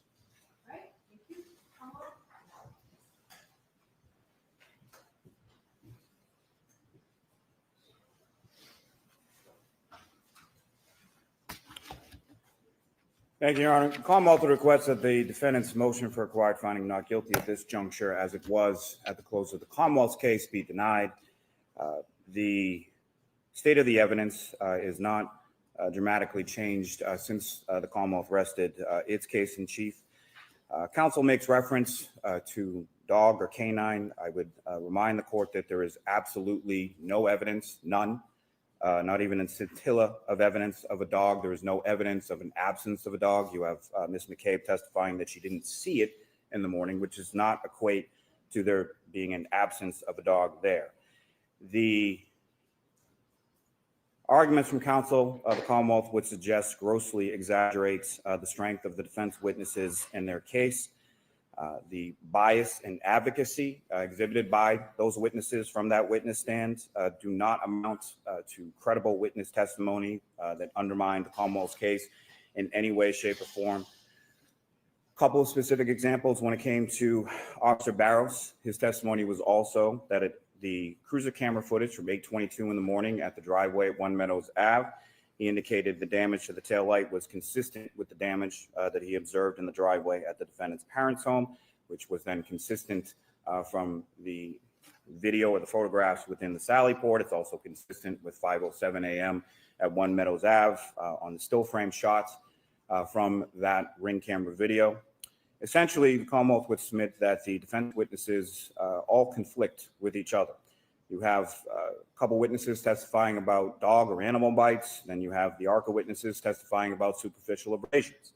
You have Dr. La Posada talking about the drop in body temperature, which conflicts with Mr. Loughran's testimony as far as his confusion as far as the hours of when he sees or claims to have driven by there and not seen a body. This is the same witness who is, I would submit, very confused on times, and then also backed into a basketball hoop during the course of his plow duties on that particular early morning as well.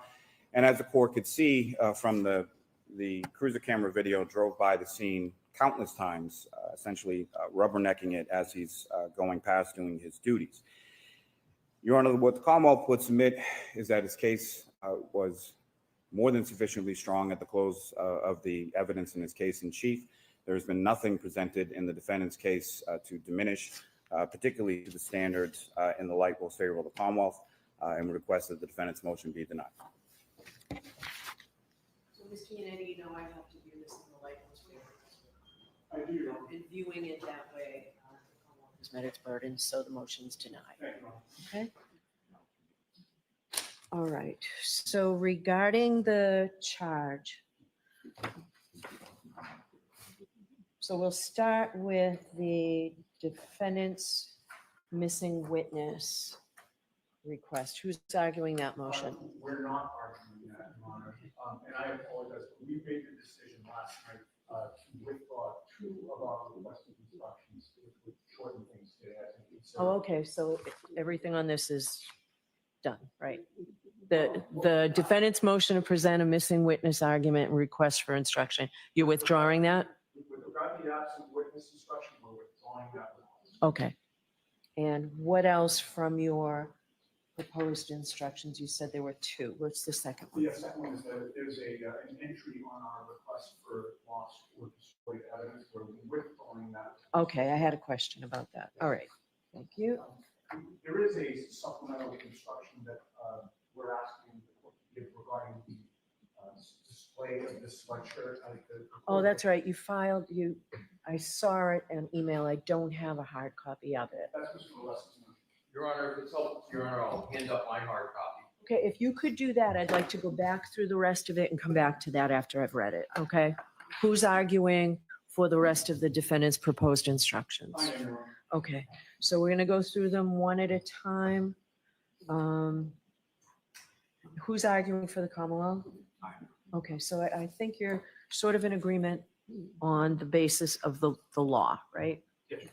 All right, so model homicide instructions, just as last time. So that takes a lot of time out of today. The only thing I would draw the court's attention, the Commonwealth does have a request for, and I understand that the court's position might be on this, but as far as the instruction related to murder charge, the Commonwealth is only seeking instruction on murder problem. All right, so we will deal with that. I'm going to go through the defendant's instructions are sort of the general instructions first, so it's probably easier to go through those, and then we'll have the argument on that. So presumption of innocence, I think my presumption of innocence is a little more robust than what you've requested, so I will probably, okay. And I will give some version. I know that there was a lot of attention paid and some appellate decisions on the each individual indictment. I'll give some further language on that. You've got an instruction proposed on page 4, reaching a verdict. I will make it crystal clear, though. I think it was, and I was upheld on it. So I will make it crystal clear. Okay. So I'll give you that, Ms. Giannetti. This what is evidence. I probably won't give verbatim what you have. I'll take a look at it, but I will certainly cover all these topics. So Ms. Giannetti, you're telling me that your client wants me to give a defendant did not testify instruction? Yes, please, Your Honor. Again, if you want to take a look at what I gave last year, I think it's a little more robust than this. I think we answered satisfied with the court's instructions on that, so we would be satisfied again with the court's language. Okay. Humane practice, I will give you Bowden. I'm going to take a look, size this up with what I gave last year. I gave Bowden last year. I gave a Bowden instruction. I don't think the Commonwealth objects, right? We would object to the instruction. Okay. Go ahead. Do you want to make an argument? Just briefly, Your Honor. when it comes to the Bowden, and I would incorporate, and I know there's no request for instruction, third-party culprit, but the Commonwealth would be making a similar request that counsel be prohibited from making a third-party culprit or Bowden argument. Or Bowden? Or Bowden? You don't think the Commonwealth, the defense should be allowed to make a Bowden to argue Bowden? So I would submit, Your Honor, that the entirety of any testimony or evidence related to either Bowden or third-party culprit in this trial has come from questions from the defense, not from actual evidence in the case, not from testimony from witnesses from the stand, exhibits that have been put into evidence, or anything of the like. So in the instruction and arguments are based or predicated in the case law on evidence. Not, and obviously, as you're well aware, there's a specific instruction that no matter how powerful they are, questions to counsel are not evidence. So what the Commonwealth would submit is if the court looks at what is actually in evidence in this case, there is no basis whatsoever for not only both or third-party instruction, but specifically for even counsel to make that argument during the course of both. And I understand Bowden is a little bit more loose as far as the court certainly. So I'm going to ask Ms. Giannetti to explain to me. All right, so I disagree with you on Bowden, but I'll take a closer look at it. Ms. Giannetti, what is the Bowden evidence that warrants an instruction? I think it's multifaceted, Your Honor. The police did not secure the crime scene properly. They used inadequate material to pack the evidence. Chain of custody was contaminated and corrupted. There was evidence of the bias, the investigator failure to pursue the suspects, specifically telling his friends that the homeowner was sacrosanct because he's a Boston cop too. There was just a focus on Ms. Reed to the exclusion of everybody else. It was not an open-ended investigation. From day one, it was focused on one person and one person only. And just responding briefly to Mr. Lowry's comments about how he didn't introduce affirmative evidence of the proper way to do an investigation. We tried, Your Honor, we made a motion and renewed it, asking for reconsideration of the court's ruling that Mike Easter could not testify about an investigation. So to say that we didn't introduce that evidence when we tried to do it. I think what Mr. Lally was saying that you asked questions but weren't given answers. And so I think that's what was said. I'm going to, Mr. Yannetti, I'm going to allow you to argue Bowden, and I am going to give an instruction. So third-party culprit's an entirely different animal here. I know, but tell me, are you going to argue it? Is the defense going to argue that Brian Higgins did this? No, we're going to argue that the police failed to investigate whether Brian Higgins did it. Okay, so just so that it's clear, that you all know, I believe, third-party culprit separately is a lot different than third-party culprit as it goes to Bowden. I ruled pre-trial that there could be no attempt at introducing third-party culprit evidence regarding Colin Albert. So that was separate. But I did say that I would give you the opportunity to try and develop testimony regarding Brian Higgins and Brian Albert as third-party culprits.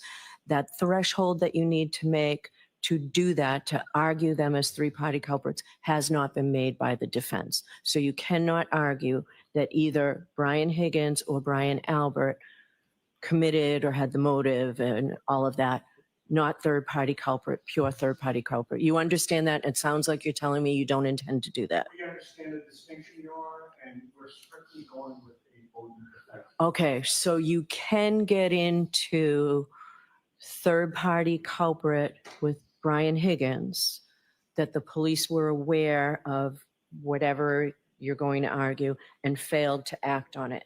But it's strictly for that purpose, okay? Okay. And that's really what I was seeking, this clarification. Yeah. So Ms. Giannetti, and of course I take him at his word, tells me that they're not going to do pure third-party culprit. Okay, that's great. That makes that easier. So I will give, sure, go ahead. While we're on page 8, I just wanted to, Commonwealth does have an objection to the DTC instruction that's at the top of page 8. Yeah, I have a check mark next to that. Ms. Giannetti, tell me about this, the absence of a recording. Are you saying that the police should have recorded Ms. Reed at her parents' house? Right. So, obviously it's not the strongest DG Batista argument that we would have, did not occur at a police station, but, these days, Your Honor, it's common knowledge that everybody has access to a recorder, even on your own cell phone. It could have been done. It wasn't done. We had to rely on police memory of what my client said or didn't say when there was a possibility for a recording. So we still think we're entitled to. Do you think it was custodial interrogation? Or I guess I should say, do you think the evidence supports? I think there's an argument that it was a custodial interrogation. We had police officers who, refused to sit down in the living room. They were surrounded with her. Someone who was not familiar with dealing with the police at all. So yes, I think there's an argument that it could be considered custodial. All right, what do you say about all this, Mr. Hill? And I would also add, Your Honor, Sure. they did seize her vehicle at around the same time. So, that it goes to the issue of custody and my client being able to deny. All right. What do you say? That's the very nature of the objection, Your Honor, is the non-custodial nature of this. So the trooper spoke to Ms. Reed at her parents' house, as they did with a number of different witnesses on that day as well, throughout the course of that day. They spoke to her while she was seated on the couch in her parents' living room. The parents were present. No one was restricted from eating. And it did not end in any sort of custodial situation. She was taken into custody. She was arrested. Yes, they did seize her cell phone and her vehicle based on information that they had developed throughout the course of the day and from statements from Ms. Reed herself. But I don't think that transforms that conversation or interview in her parents' living room into a custodial interrogation. The bigger issue that I have placement, as far as there's already been within the same requested jury instructions or requested main practice, and then following the DAG and Batista language in the defendant's requested jury instructions, there goes on to all of this other requests regarding her compromised mental state and all of these other things that, while if it were to be given by the court, should be given in the same context of the main practice. I don't think it's something that should be highlighted in two different sections. I would submit that there is no evidence of her having a compromised mental state or anything to that effect. She exercised her judgment as far as when she was speaking with Sergeant Lieutenant and FAVS has one from the stand, that initially she said she wanted to be fine with answering questions, but they wanted to get into many details. And then when the questions became centered on, or more centered on details, at that point, and I know that's not a jury, but of course, well aware, she then ended the questioning at that point. So I don't think there's any evidence of her having a compromised mental state during the course of this interview. And I don't think that arises at the level of the instruction. So I would ask basically that everything on page 8 prior to all the instruction be excised. All right. I'll take another look at this and I'll just let you know in the morning. Your Honor, with regard to the compromised mental state, we agree that that would not apply to the interview at her residence. But we believe that it applies in the humane practice context. That is where it makes sense. So, all right. If it's going to happen, it should happen once, not. Yeah. I think that's fair. Okay. Okay. All right. Prior statements, I will give some instruction on prior inconsistent, and I'll give a prior consistent statement. I will talk about the view. The absent witness instruction is withdrawn. So is the. Not to interrupt. That's okay. That's okay. With regard to the view, Your Honor, we did include a language reinforcing the fact that the rock that they saw on the view was not present on January 29th. We asked the court to repeat that one sentence. Okay, so I did not see this when I took a quick look at the view. All right, I'm not going to repeat it.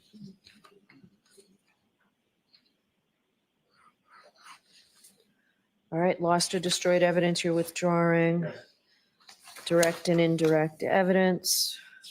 I'm going to try and give a shorter instruction on that. So I will, even the one I gave is too long. I'm trying to cut down the time the jury needs to hear general instructions that I think they're perfectly capable of hearing in a shorter period of time.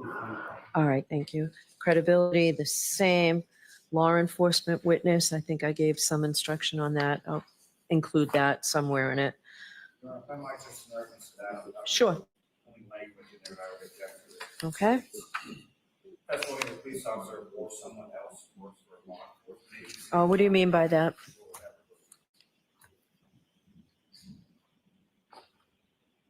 I think that was taken into account for the dispatcher, perhaps. We're not, Yeah, I'll do police officer because they're police testimony. I'm not going to go beyond that. Okay, thank you. Do the photographs, the opinion testimony, notes. I'm not saying I'm giving exactly this, but I'll cover all those topics. What page you on? Okay. One suggestion there was indicates Commonwealth has introduced photographs and evidence. I would submit. Yeah, I'm just going to say there are photographs that are in evidence. Was that the nature of your objection? I actually think that FAVS has introduced more graphic. Yeah, so I would just say you've seen photographs. Or there were photographs and evidence. I instructed twice anyway, maybe 3 times on it. So I'll give some version of that. Juror notes, I'll give some version. The implicit bias instruction, I'm going to give exactly what the SJC told me I should give. All right, so the Commonwealth's request is sort of in the, you start with the law and then you get into the general instructions, Mr. Lally. So let's skip to it's not numbered, your supplemental instructions, use of a dangerous weapon. All right, so I'm going to give that, Ms. Giannetti. I gave a dangerous weapon instruction last year on the motor vehicle. understood. All right, so I'll give probably what I gave last year, and this looks like it's it. What is not evidence, evaluating, I'm going to give what is not evidence. Evaluating the evidence, there's some instruction.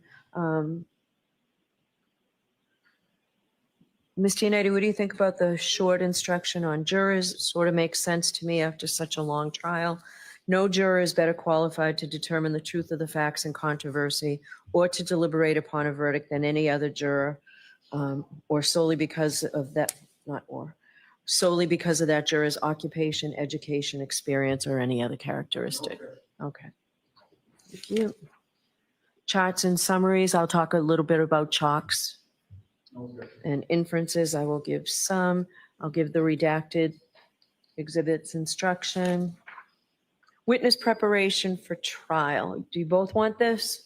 There was testimony on both sides. It's simply, there was testimony at trial that the attorneys, and I may say if you find or something, preface it. Witnesses the attorneys interviewed witnesses when preparing for and during the course of the trial. You may not draw any unfavorable inferences solely from that fact. There is nothing improper about conducting such interviews. On the contrary, the attorneys are obligated to prepare their case as thoroughly as possible and may interview witnesses. I don't know if there's a sequestration order, if this is appropriate though, where it says during trial, during the course of the trial. I'll just say when preparing for trial. Yeah, we're joining in the request. I don't know that we included that in our instructions, but we're joining in the Commonwealth's request for that instruction. All right. Okay. Expert witnesses, electronic communication. So I'm going to go through the limiting instructions I gave. I need to just do this again here. So electronic communications, I have that on my list. The emotional impact photos, humane practice, We'll get back to consciousness of guilt in a minute. I'm also going to give the prior bad acts instruction. I did that in regard to the Aruba incident, if you want to call it that. I gave a prior bad acts instruction before that testimony came in. I also gave the instruction that I will also give on the state of mind of John O'Keefe as to his state of mind being known by the defendant and the likelihood that she would act on it. So Commonwealth versus Binns in those cases.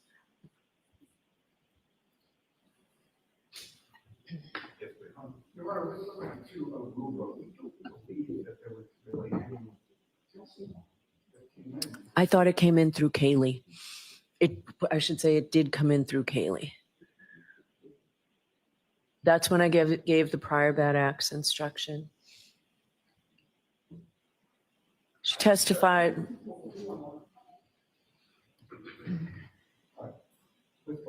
Okay. All right. So did I give it any other time that there's another event that I should highlight? I don't think so.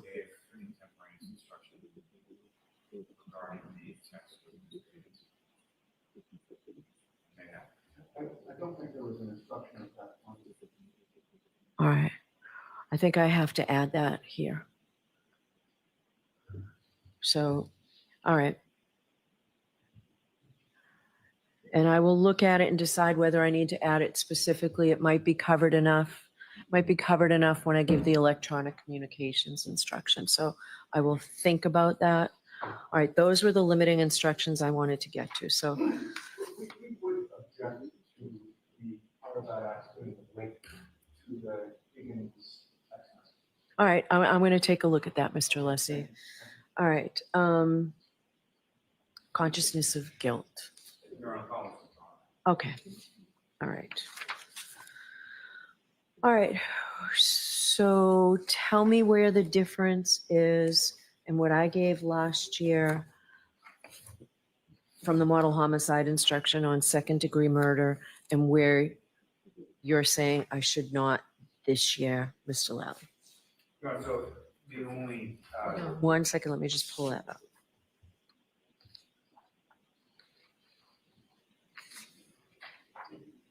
Okay. Your Honor, follows request is clearly not for any change or alteration in the instructions that were given, other than there are three prongs of malice, and essentially the Commonwealth is requesting is that the jury be instructed Speak up. merely on third prong malice, as that's the only one that really applies to these factors. Okay. The Commonwealth here, the first two prongs are essentially extraneous in this situation, and you don't see next one. Avoid confusion. Do you have supportive case law for me to single this out?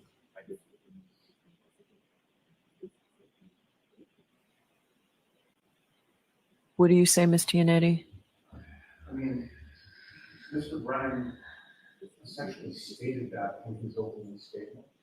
Stated what? Well, in his opening statement, he stated that he's not alleging that she intended to do him grievous bodily harm, not intent to kill him. And it was just the third prong. He stated that in his opening. I imagine that's what he'll likely argue in his closing. You know, I don't have a position on this. I just don't know, and I think the court's going through this analysis in your head as well, whether it's permissible or not. I just raised that as an issue, but I don't have strong feelings about it. I could say the parties agree that the first prong and the second prong are not applicable here.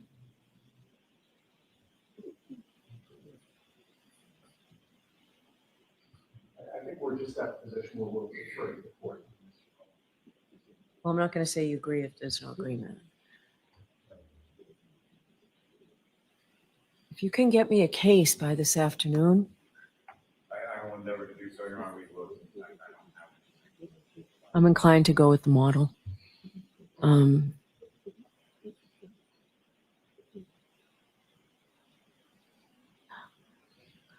I'll see if there's something I can find.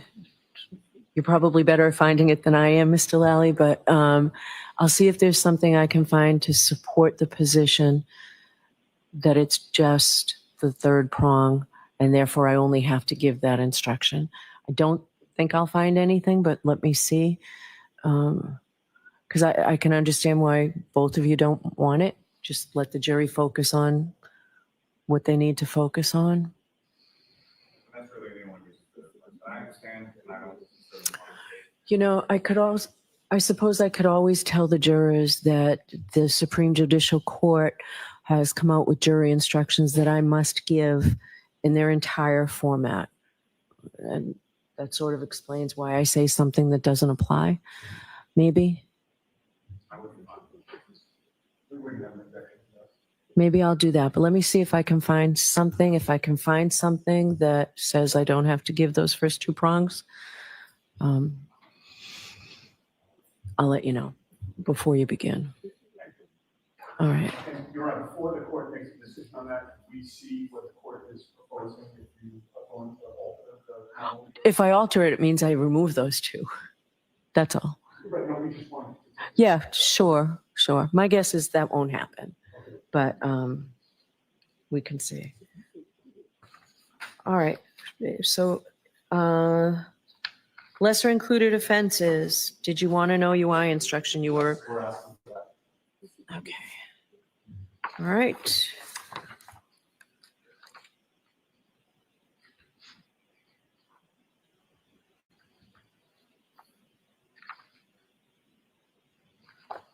Right, I think that's it, aside from Mr. Alessi's motion regarding the exhibit.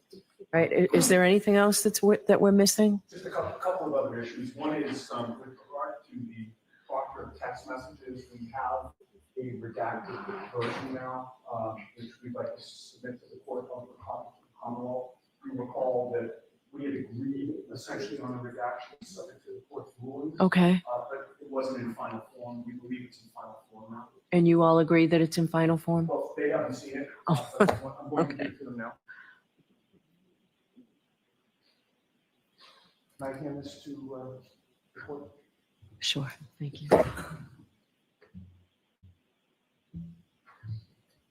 All right, so The only other issue, Your Honor, is we do have a. hold on one second on this issue still. So I will give the Commonwealth this afternoon to take a look at this. And tomorrow morning, if you don't have agreement, then we'll have to deal with it. And I'd prefer not to have to deal with it. So, I'm sure we can be in touch this afternoon. I do not believe there's going to be any problem. okay. Just a couple other things before we get to this for the lesson. Yeah. One is that we do have the Dr. Wolf PowerPoint to be introduced to the evidence on. Dr. Wolf or Dr. Rentschler? All right. And this was allowed into evidence unobjected to. I thought we already had it. We didn't. We have to redact it. So Okay. It's on a drive. Okay. And the Commonwealth has seen it? All right. So they'll have to see it. So Mr. Blally, Mr. Brennan, Ms. McLaughlin, one of you has to take a look at it. And then will the court allow more than an hour? I'll allow more than an hour. I'll allow an hour and 15 minutes. Thank you. All right. And I think I did mention that we had a proposed verdict slip for count two, Your Honor, if I didn't. You did not. Okay, we do have one. We've got given a copy to the Commonwealth. Can I hand the Okay. proposed copy to the court? Sure.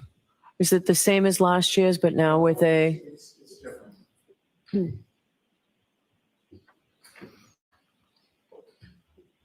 Okay. All right. You'll have a chance to digest that. Oh, I digested it, Mr. Alessi. Go ahead, I'll hear you. I'm actually Yannetti, jeez, I'm sorry. So, Your Honor, you'll recall we had some spirited argument both before and after trial regarding this particular issue. And our concern, Your Honor, was that it's obviously a confusing indictment because of the number of lesser included and the number of elements that are different for each lesser included. And we were uncomfortable with, there's one option for not guilty at the top of the form, and then multiple options for multiple different types of guilty verdicts throughout the remainder of the form. So what we have done is to fashion this in a way where the jury, pursuant to the court's instructions, would first decide the offense as charged, and if it's a guilty verdict, Madam Clerk? The analysis is over. If it's a not guilty verdict, they go into the next lesser included offense, and again, same analysis applies. If it's not guilty, they then go to the next until they finally reach the final verdict, which the lessest, or the least, I should say, of the lesser included offenses is simple operating under the influence, where they have an option for not guilty or guilty. We've also changed a little bit of the wording, you'll see, which I think makes it clearer and less confusing. When the jury is given options for theories of guilt on at least it's like three of the charges, including the main charge, because there's this issue of either under the influence or 0.08 or greater. The way it originally read, Your Honor, manslaughter while operating a motor vehicle under the influence of alcohol was repeated twice. It was repeated once where there's an option for guilty, and then it was repeated again with both of the other options. We think that this is simpler, it's cleaner, it's clearer, and we believe that this verdict slip is the most appropriate one. Mr. Lally? Your Honor, as the court is probably well aware, the Commonwealth is not requesting any lesser included, and I certainly understand that if the evidence supports it, the defense requests it, that the court must give it. Having said that, the verdict slip that was used in this matter last year, the Commonwealth submitted is more than sufficient and adapted to the defendant's request. The only other thing I would bring to the court's attention, I don't know if you're aware, there was a case recently, while this case was going on, tried before Judge Lau, in which he had similar issues. I believe used at least part of the verdict slip from the first trial, in this case, as sort of a template for the lesser included that he instructed and the verdict slip that they utilized in action. I don't have a copy of it on me, but I can certainly get the court a copy of it. But that may be somewhat helpful with the court. Okay, was that on a murder case? It was not, but it had to do with a felony motor vehicle homicide. Yeah, I'll take a look at it. Mr. Turk. Mr. Turk. Mr. Yannetti, I don't believe I'm going to give this, but I'll take a closer look at it. Well, we appreciate that. Judge Lau is an excellent judge. We think that this verdict slip is, it provides the most clarity for the jury. That's why we're. Okay, and that's where I think we disagree. So I will take a closer look at that. And so has it been filed officially and docketed? I just handed it, I believe. All right, so Madam Clerk, you have a copy up there? The proposed, I think this is the only copy. Okay, that's what I was wondering. Okay, Do you need an extra copy? sure. This is the Yes. Or, you know what, just mark it for identification, Margaret. We'll do that. Chrissy, please. Just for ID. It's LLLL for ID.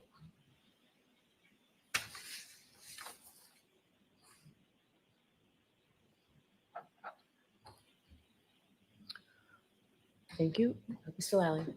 Your Honor, just one request circling back to the constitutional instructions. So Commonwealth is withdrawing its request for the instruction. Okay. However, would be seeking to make some argument or reference in this argument from the jury related to specific areas which we would need judicial approval before we did this. So the two areas that are sort of listed within that we would like to make some arguments from the jury regarding is the defendant's taking of the Lexus from when Metal Dad came to her parents' residence. and certain statements made in reference to various clips of the way of the statements. Okay. In particular, would be the one where essentially she says it's authenticated to her. Okay. All right. Ms. Giannetti, do you want to weigh in on that? Yes, to that. I don't see it's her or me being evidence of consciousness of guilt. And the notion that she's driving from one residence that the police know of to another residence that the police know of, which is her parents' house. The car is open and obvious in the driveway. In fact, when the police call, she says, yes, come on over. I don't see that as being any evidence of consciousness of guilt. Okay, so I'm going to allow them because they're permissible inferences from what's in evidence, but I'm not going to give, even before it was withdrawn, I wasn't going to give a consciousness of guilt on those. And just to be further clear, there may be other clues. Yes, so I did want to ask you though, Ms. Giannetti, I think it's an argument that can certainly be made by the Commonwealth regarding the video clips that your client gave during various interviews. I think consciousness of guilt is a permissible inference from some of those. Are you sure you don't want me to give the consciousness of guilt because it's got helpful language for a defendant in it as well? No, Okay. Okay, I just wanted to give you the opportunity. Okay. All right, anything else? Anything else, Mr. Giannetti? We're going to hear from Mr. Alessi, but The Commonwealth does not object to the redactions. that's great. Thank you. One less thing you all have to do today, okay?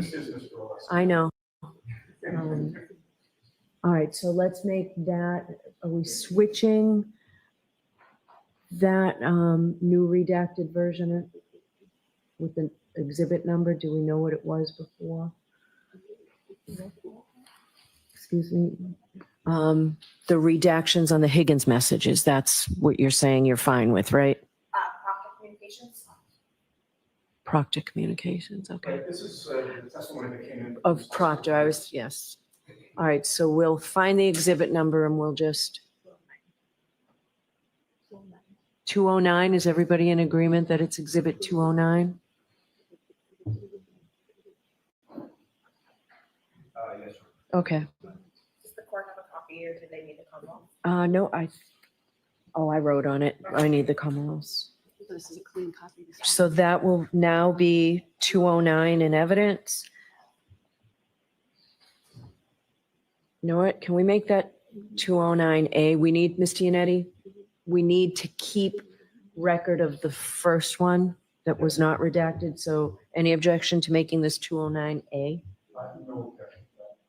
And so original 209 will not be sent in. Is that?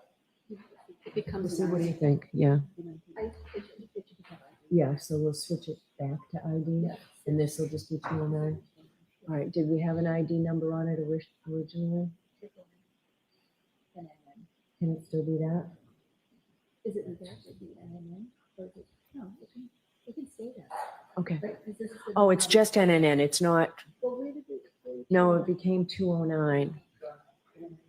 So that has to Our be- thinking is it needs to be sent back to letters for Yeah. ID. Yeah. So it'll be marked MM for ID. That's great. Perfect. And then the redacted version will now just. 209. Yes. Yep.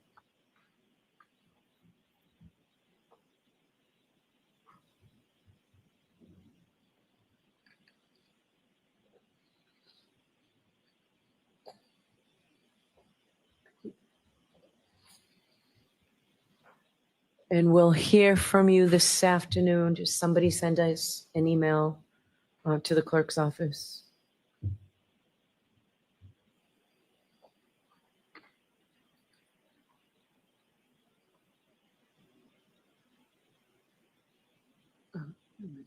So someone send an email to the clerk's office today letting us know if the Wolf PowerPoint is ready to be put into evidence after the Commonwealth looks at it.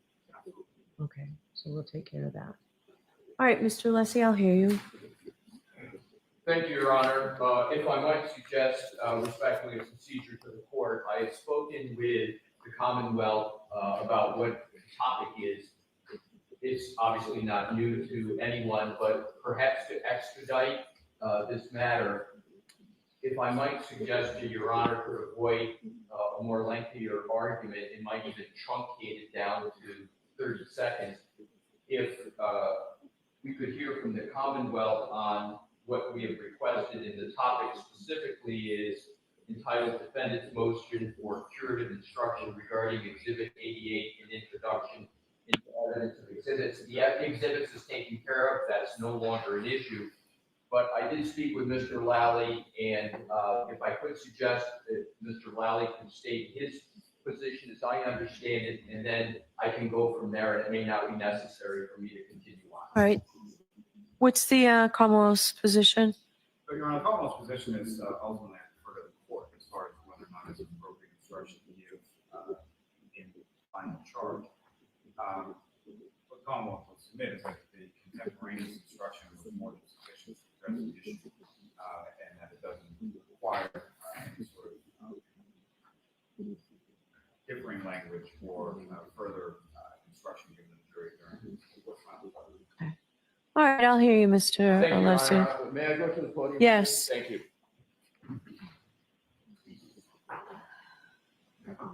Your Honor, I have given, and Your Honor has provided me previously with a generous opportunity to be heard on this, but I do need to cover some points with regard to the matter. I was hoping to avoid doing this, but given what we just heard, it needs to be done respectfully. As Your Honor knows, we have submitted this motion, and as part of the motion, it really consists of two parts. The first part is the text and the basis for what we're requesting. I'll come to that in a moment, and then attached to it are is Exhibit A and Exhibit B, and those exhibits are our best effort at transcribing, because there's not an official transcript at this point of exactly what happened. Why do we put in the exhibits? We put in the exhibits because we believe it really sets forth and illuminates quite vividly what occurred. It occurred rather rapidly, but I think this allows for a much more these exhibits allow for a much more reflective analysis. So just briefly, what, as we know, happened is Attorney Brennan took Exhibit 88 encased in whatever the plexiglass material, had it set up, and we understand this now in retrospect, behind the witness stand. And then at a certain time in the cross-examination of our witness, Dr. Wolf, confronted Dr. Wolf with it as part of an accident reconstructionist cross-examination, and challenging Dr. Wolf on several aspects. And this one was particularly apt to the subject matter, not the manner of the examination, was, Dr. Wolf, you're saying this, these are your theories. However, did you consider and take into account the holes in the back of the hoodie? And that led to a series of questions and a series of answers. And I want to go right to the end, because I think going right to the end better elucidates what actually occurred and the depth of the issue and the problem here in this misconduct, which we believe was intentional. Specifically, the end is, we know, and I believe it is completely undisputed, that the holes in each and every hole in the back of the hoodie was caused by the criminalistic witness in this case, Ms. Hartnett, who made those cuts as part of her analysis. And that was in May of 2023, long after the alleged incident of January 29, 2022. So that's sort of the end, undisputed. Now let's go back to what happened in the examination, the cross-examination of Dr. Wolf. So he's confronted, and I think, we put in Exhibit A and B of it, but what is particularly striking is on page 7 of Exhibit A, and it's the colloquy that starts in the middle, which we've yellow highlighting.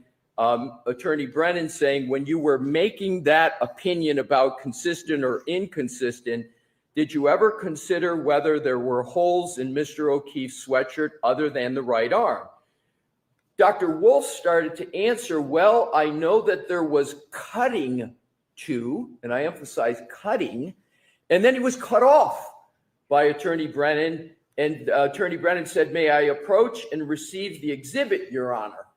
And we note that in the context of many other statements in this regard as to what happened.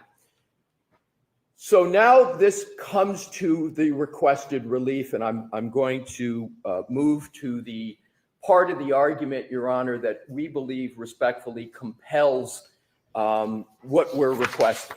So now I want to just state what we request. We believe it's what we've requested is quite modest given what happened. And our proposed curative instruction is on page 2 of our motion.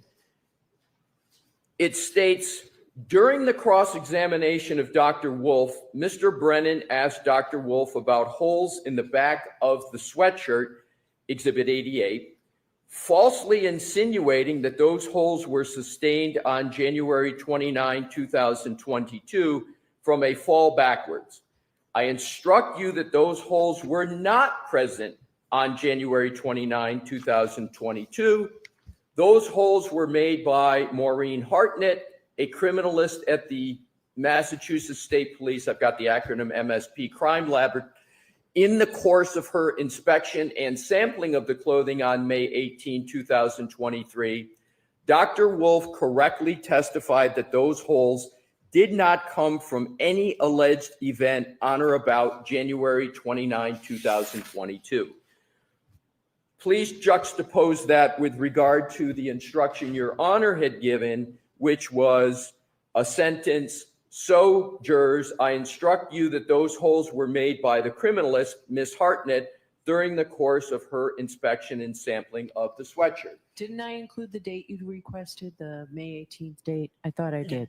You know, Your Honor, I think the answer is no, but because I'm doing it from memory and I don't. This is not an official transcript, right? Exactly, Your Honor. So I can't say it with certainty. I don't believe it was. Okay, because that date you told me was important to you, right? Among other factors, the date was important. It's May 18th, right? Yes, Your Honor. Okay. Go ahead. And so, Your Honor, I believe what is fair in the analysis and as objective as I can be here is, I think the curative instruction has to tether to and relate to in its details the degree of what happened. This was on a very significant topic, accident reconstruction, a significant piece of evidence, the hoodie. There's been much discussion among many expert witnesses about this hoodie, what it stands for. There's been videos on it. You know, our position, the hoodie in a proper accident reconstruction would be completely unaffected by any alleged motor vehicle incident. And then to show the witness on this for the defense, it clearly left the impression to any objective observer that Dr. Wolf had somehow been incompetent, which is 180 degrees of the reality, but also that he just wasn't otherwise diligent, and the jury therefore should not weigh and value his opinion. This is very, very significant. And I underscore, Your Honor, we didn't cause this problem. We didn't cause any of this issue. So to me, I do not understand why the Commonwealth would not support this. What we have written down here supports the truth. We all, I believe, should have the common goal of the jury receiving the truth. I looked at the jury. I'm no soothsayer or mind reader, but I looked at the jury and they looked confused when I looked over at them. But I think even aside from looking at a jury, what Your Honor did in good faith, I don't believe is clear enough on this key issue. And I'm not understanding why there would be any real contest over making it clear to the jury on this very important point. The defense, to my point of being measured at the time and being measured now, we could be requesting a lot more statements about what occurred. And I've been in situations in other trials where things have happened and there's been many more significant things stated. So in conclusion, Your Honor, the defense not having contributed at all to this issue, the significance of the issue, the significance of the error, it's undisputed about the error, to me, respectfully, all augurs for more clarity here. And the final point, there's two issues here.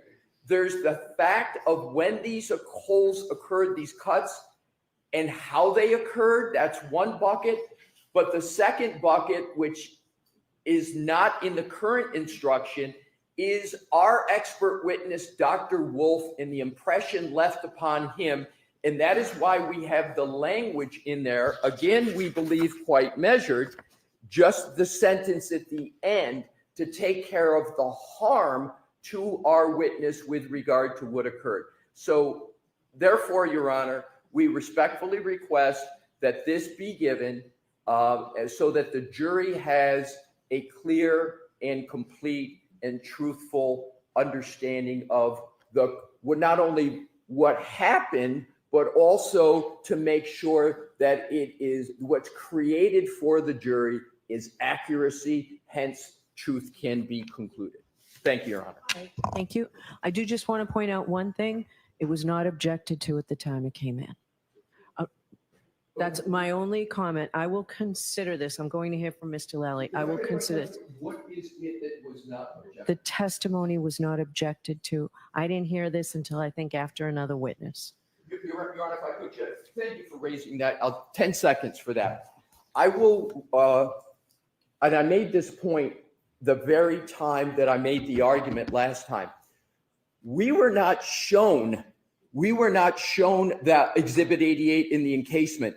It was behind the witness. We didn't even know that it was behind the witness. So what happened was Attorney Brennan went up, retrieved it, and immediately went to the witness with it, showed it. We couldn't even see what was happening. There was no physical nor other ability for us to object at the time. So I appreciate you giving me the opportunity to respond to that. All right, Mr. Lally. Keep your voice up. Yes, very briefly. I'm not going to get into a belabor point as far as the back and forth about conduct of counsel. During the heat of trial, during the heat of the extended exchange with a witness on the stand,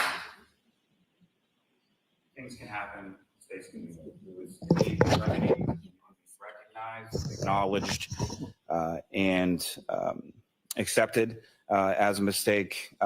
There were numerous offers by the Commonwealth to offer a stipulation as to the truth as far as the evidence is concerned that were rejected by the defense. They wanted the curative instruction. They got it contemporaneous with when the evidence came in.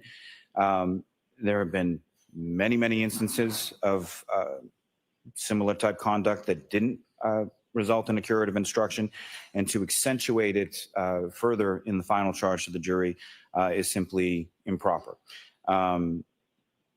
It was a situation that arose as far as whatever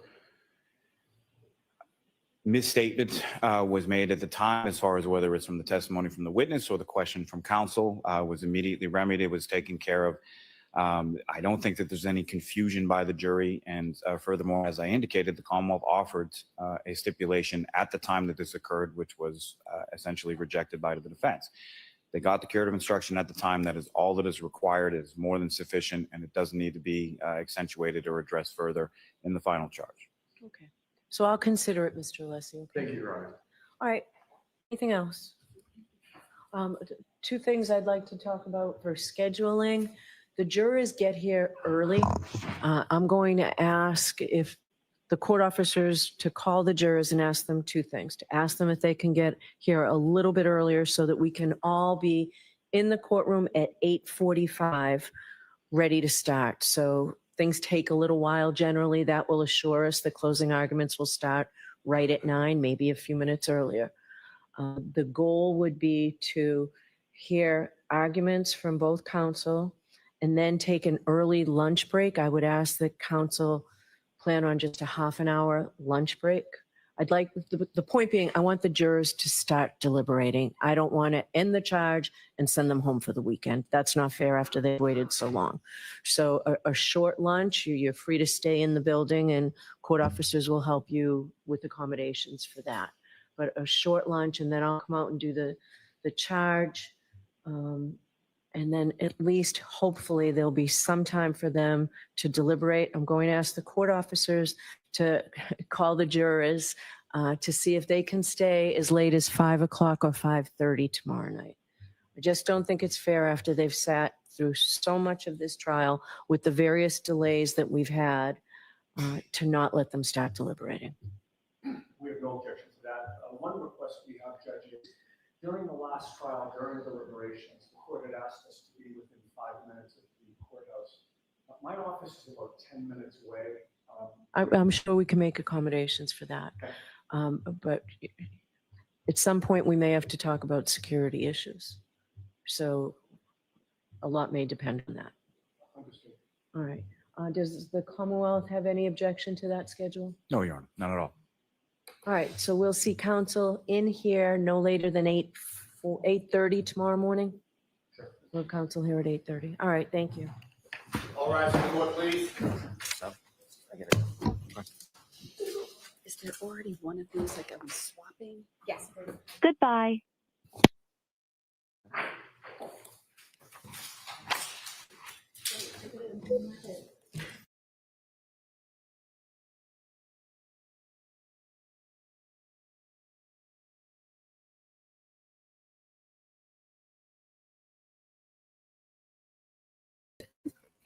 Okay, guys. So we are changing streams.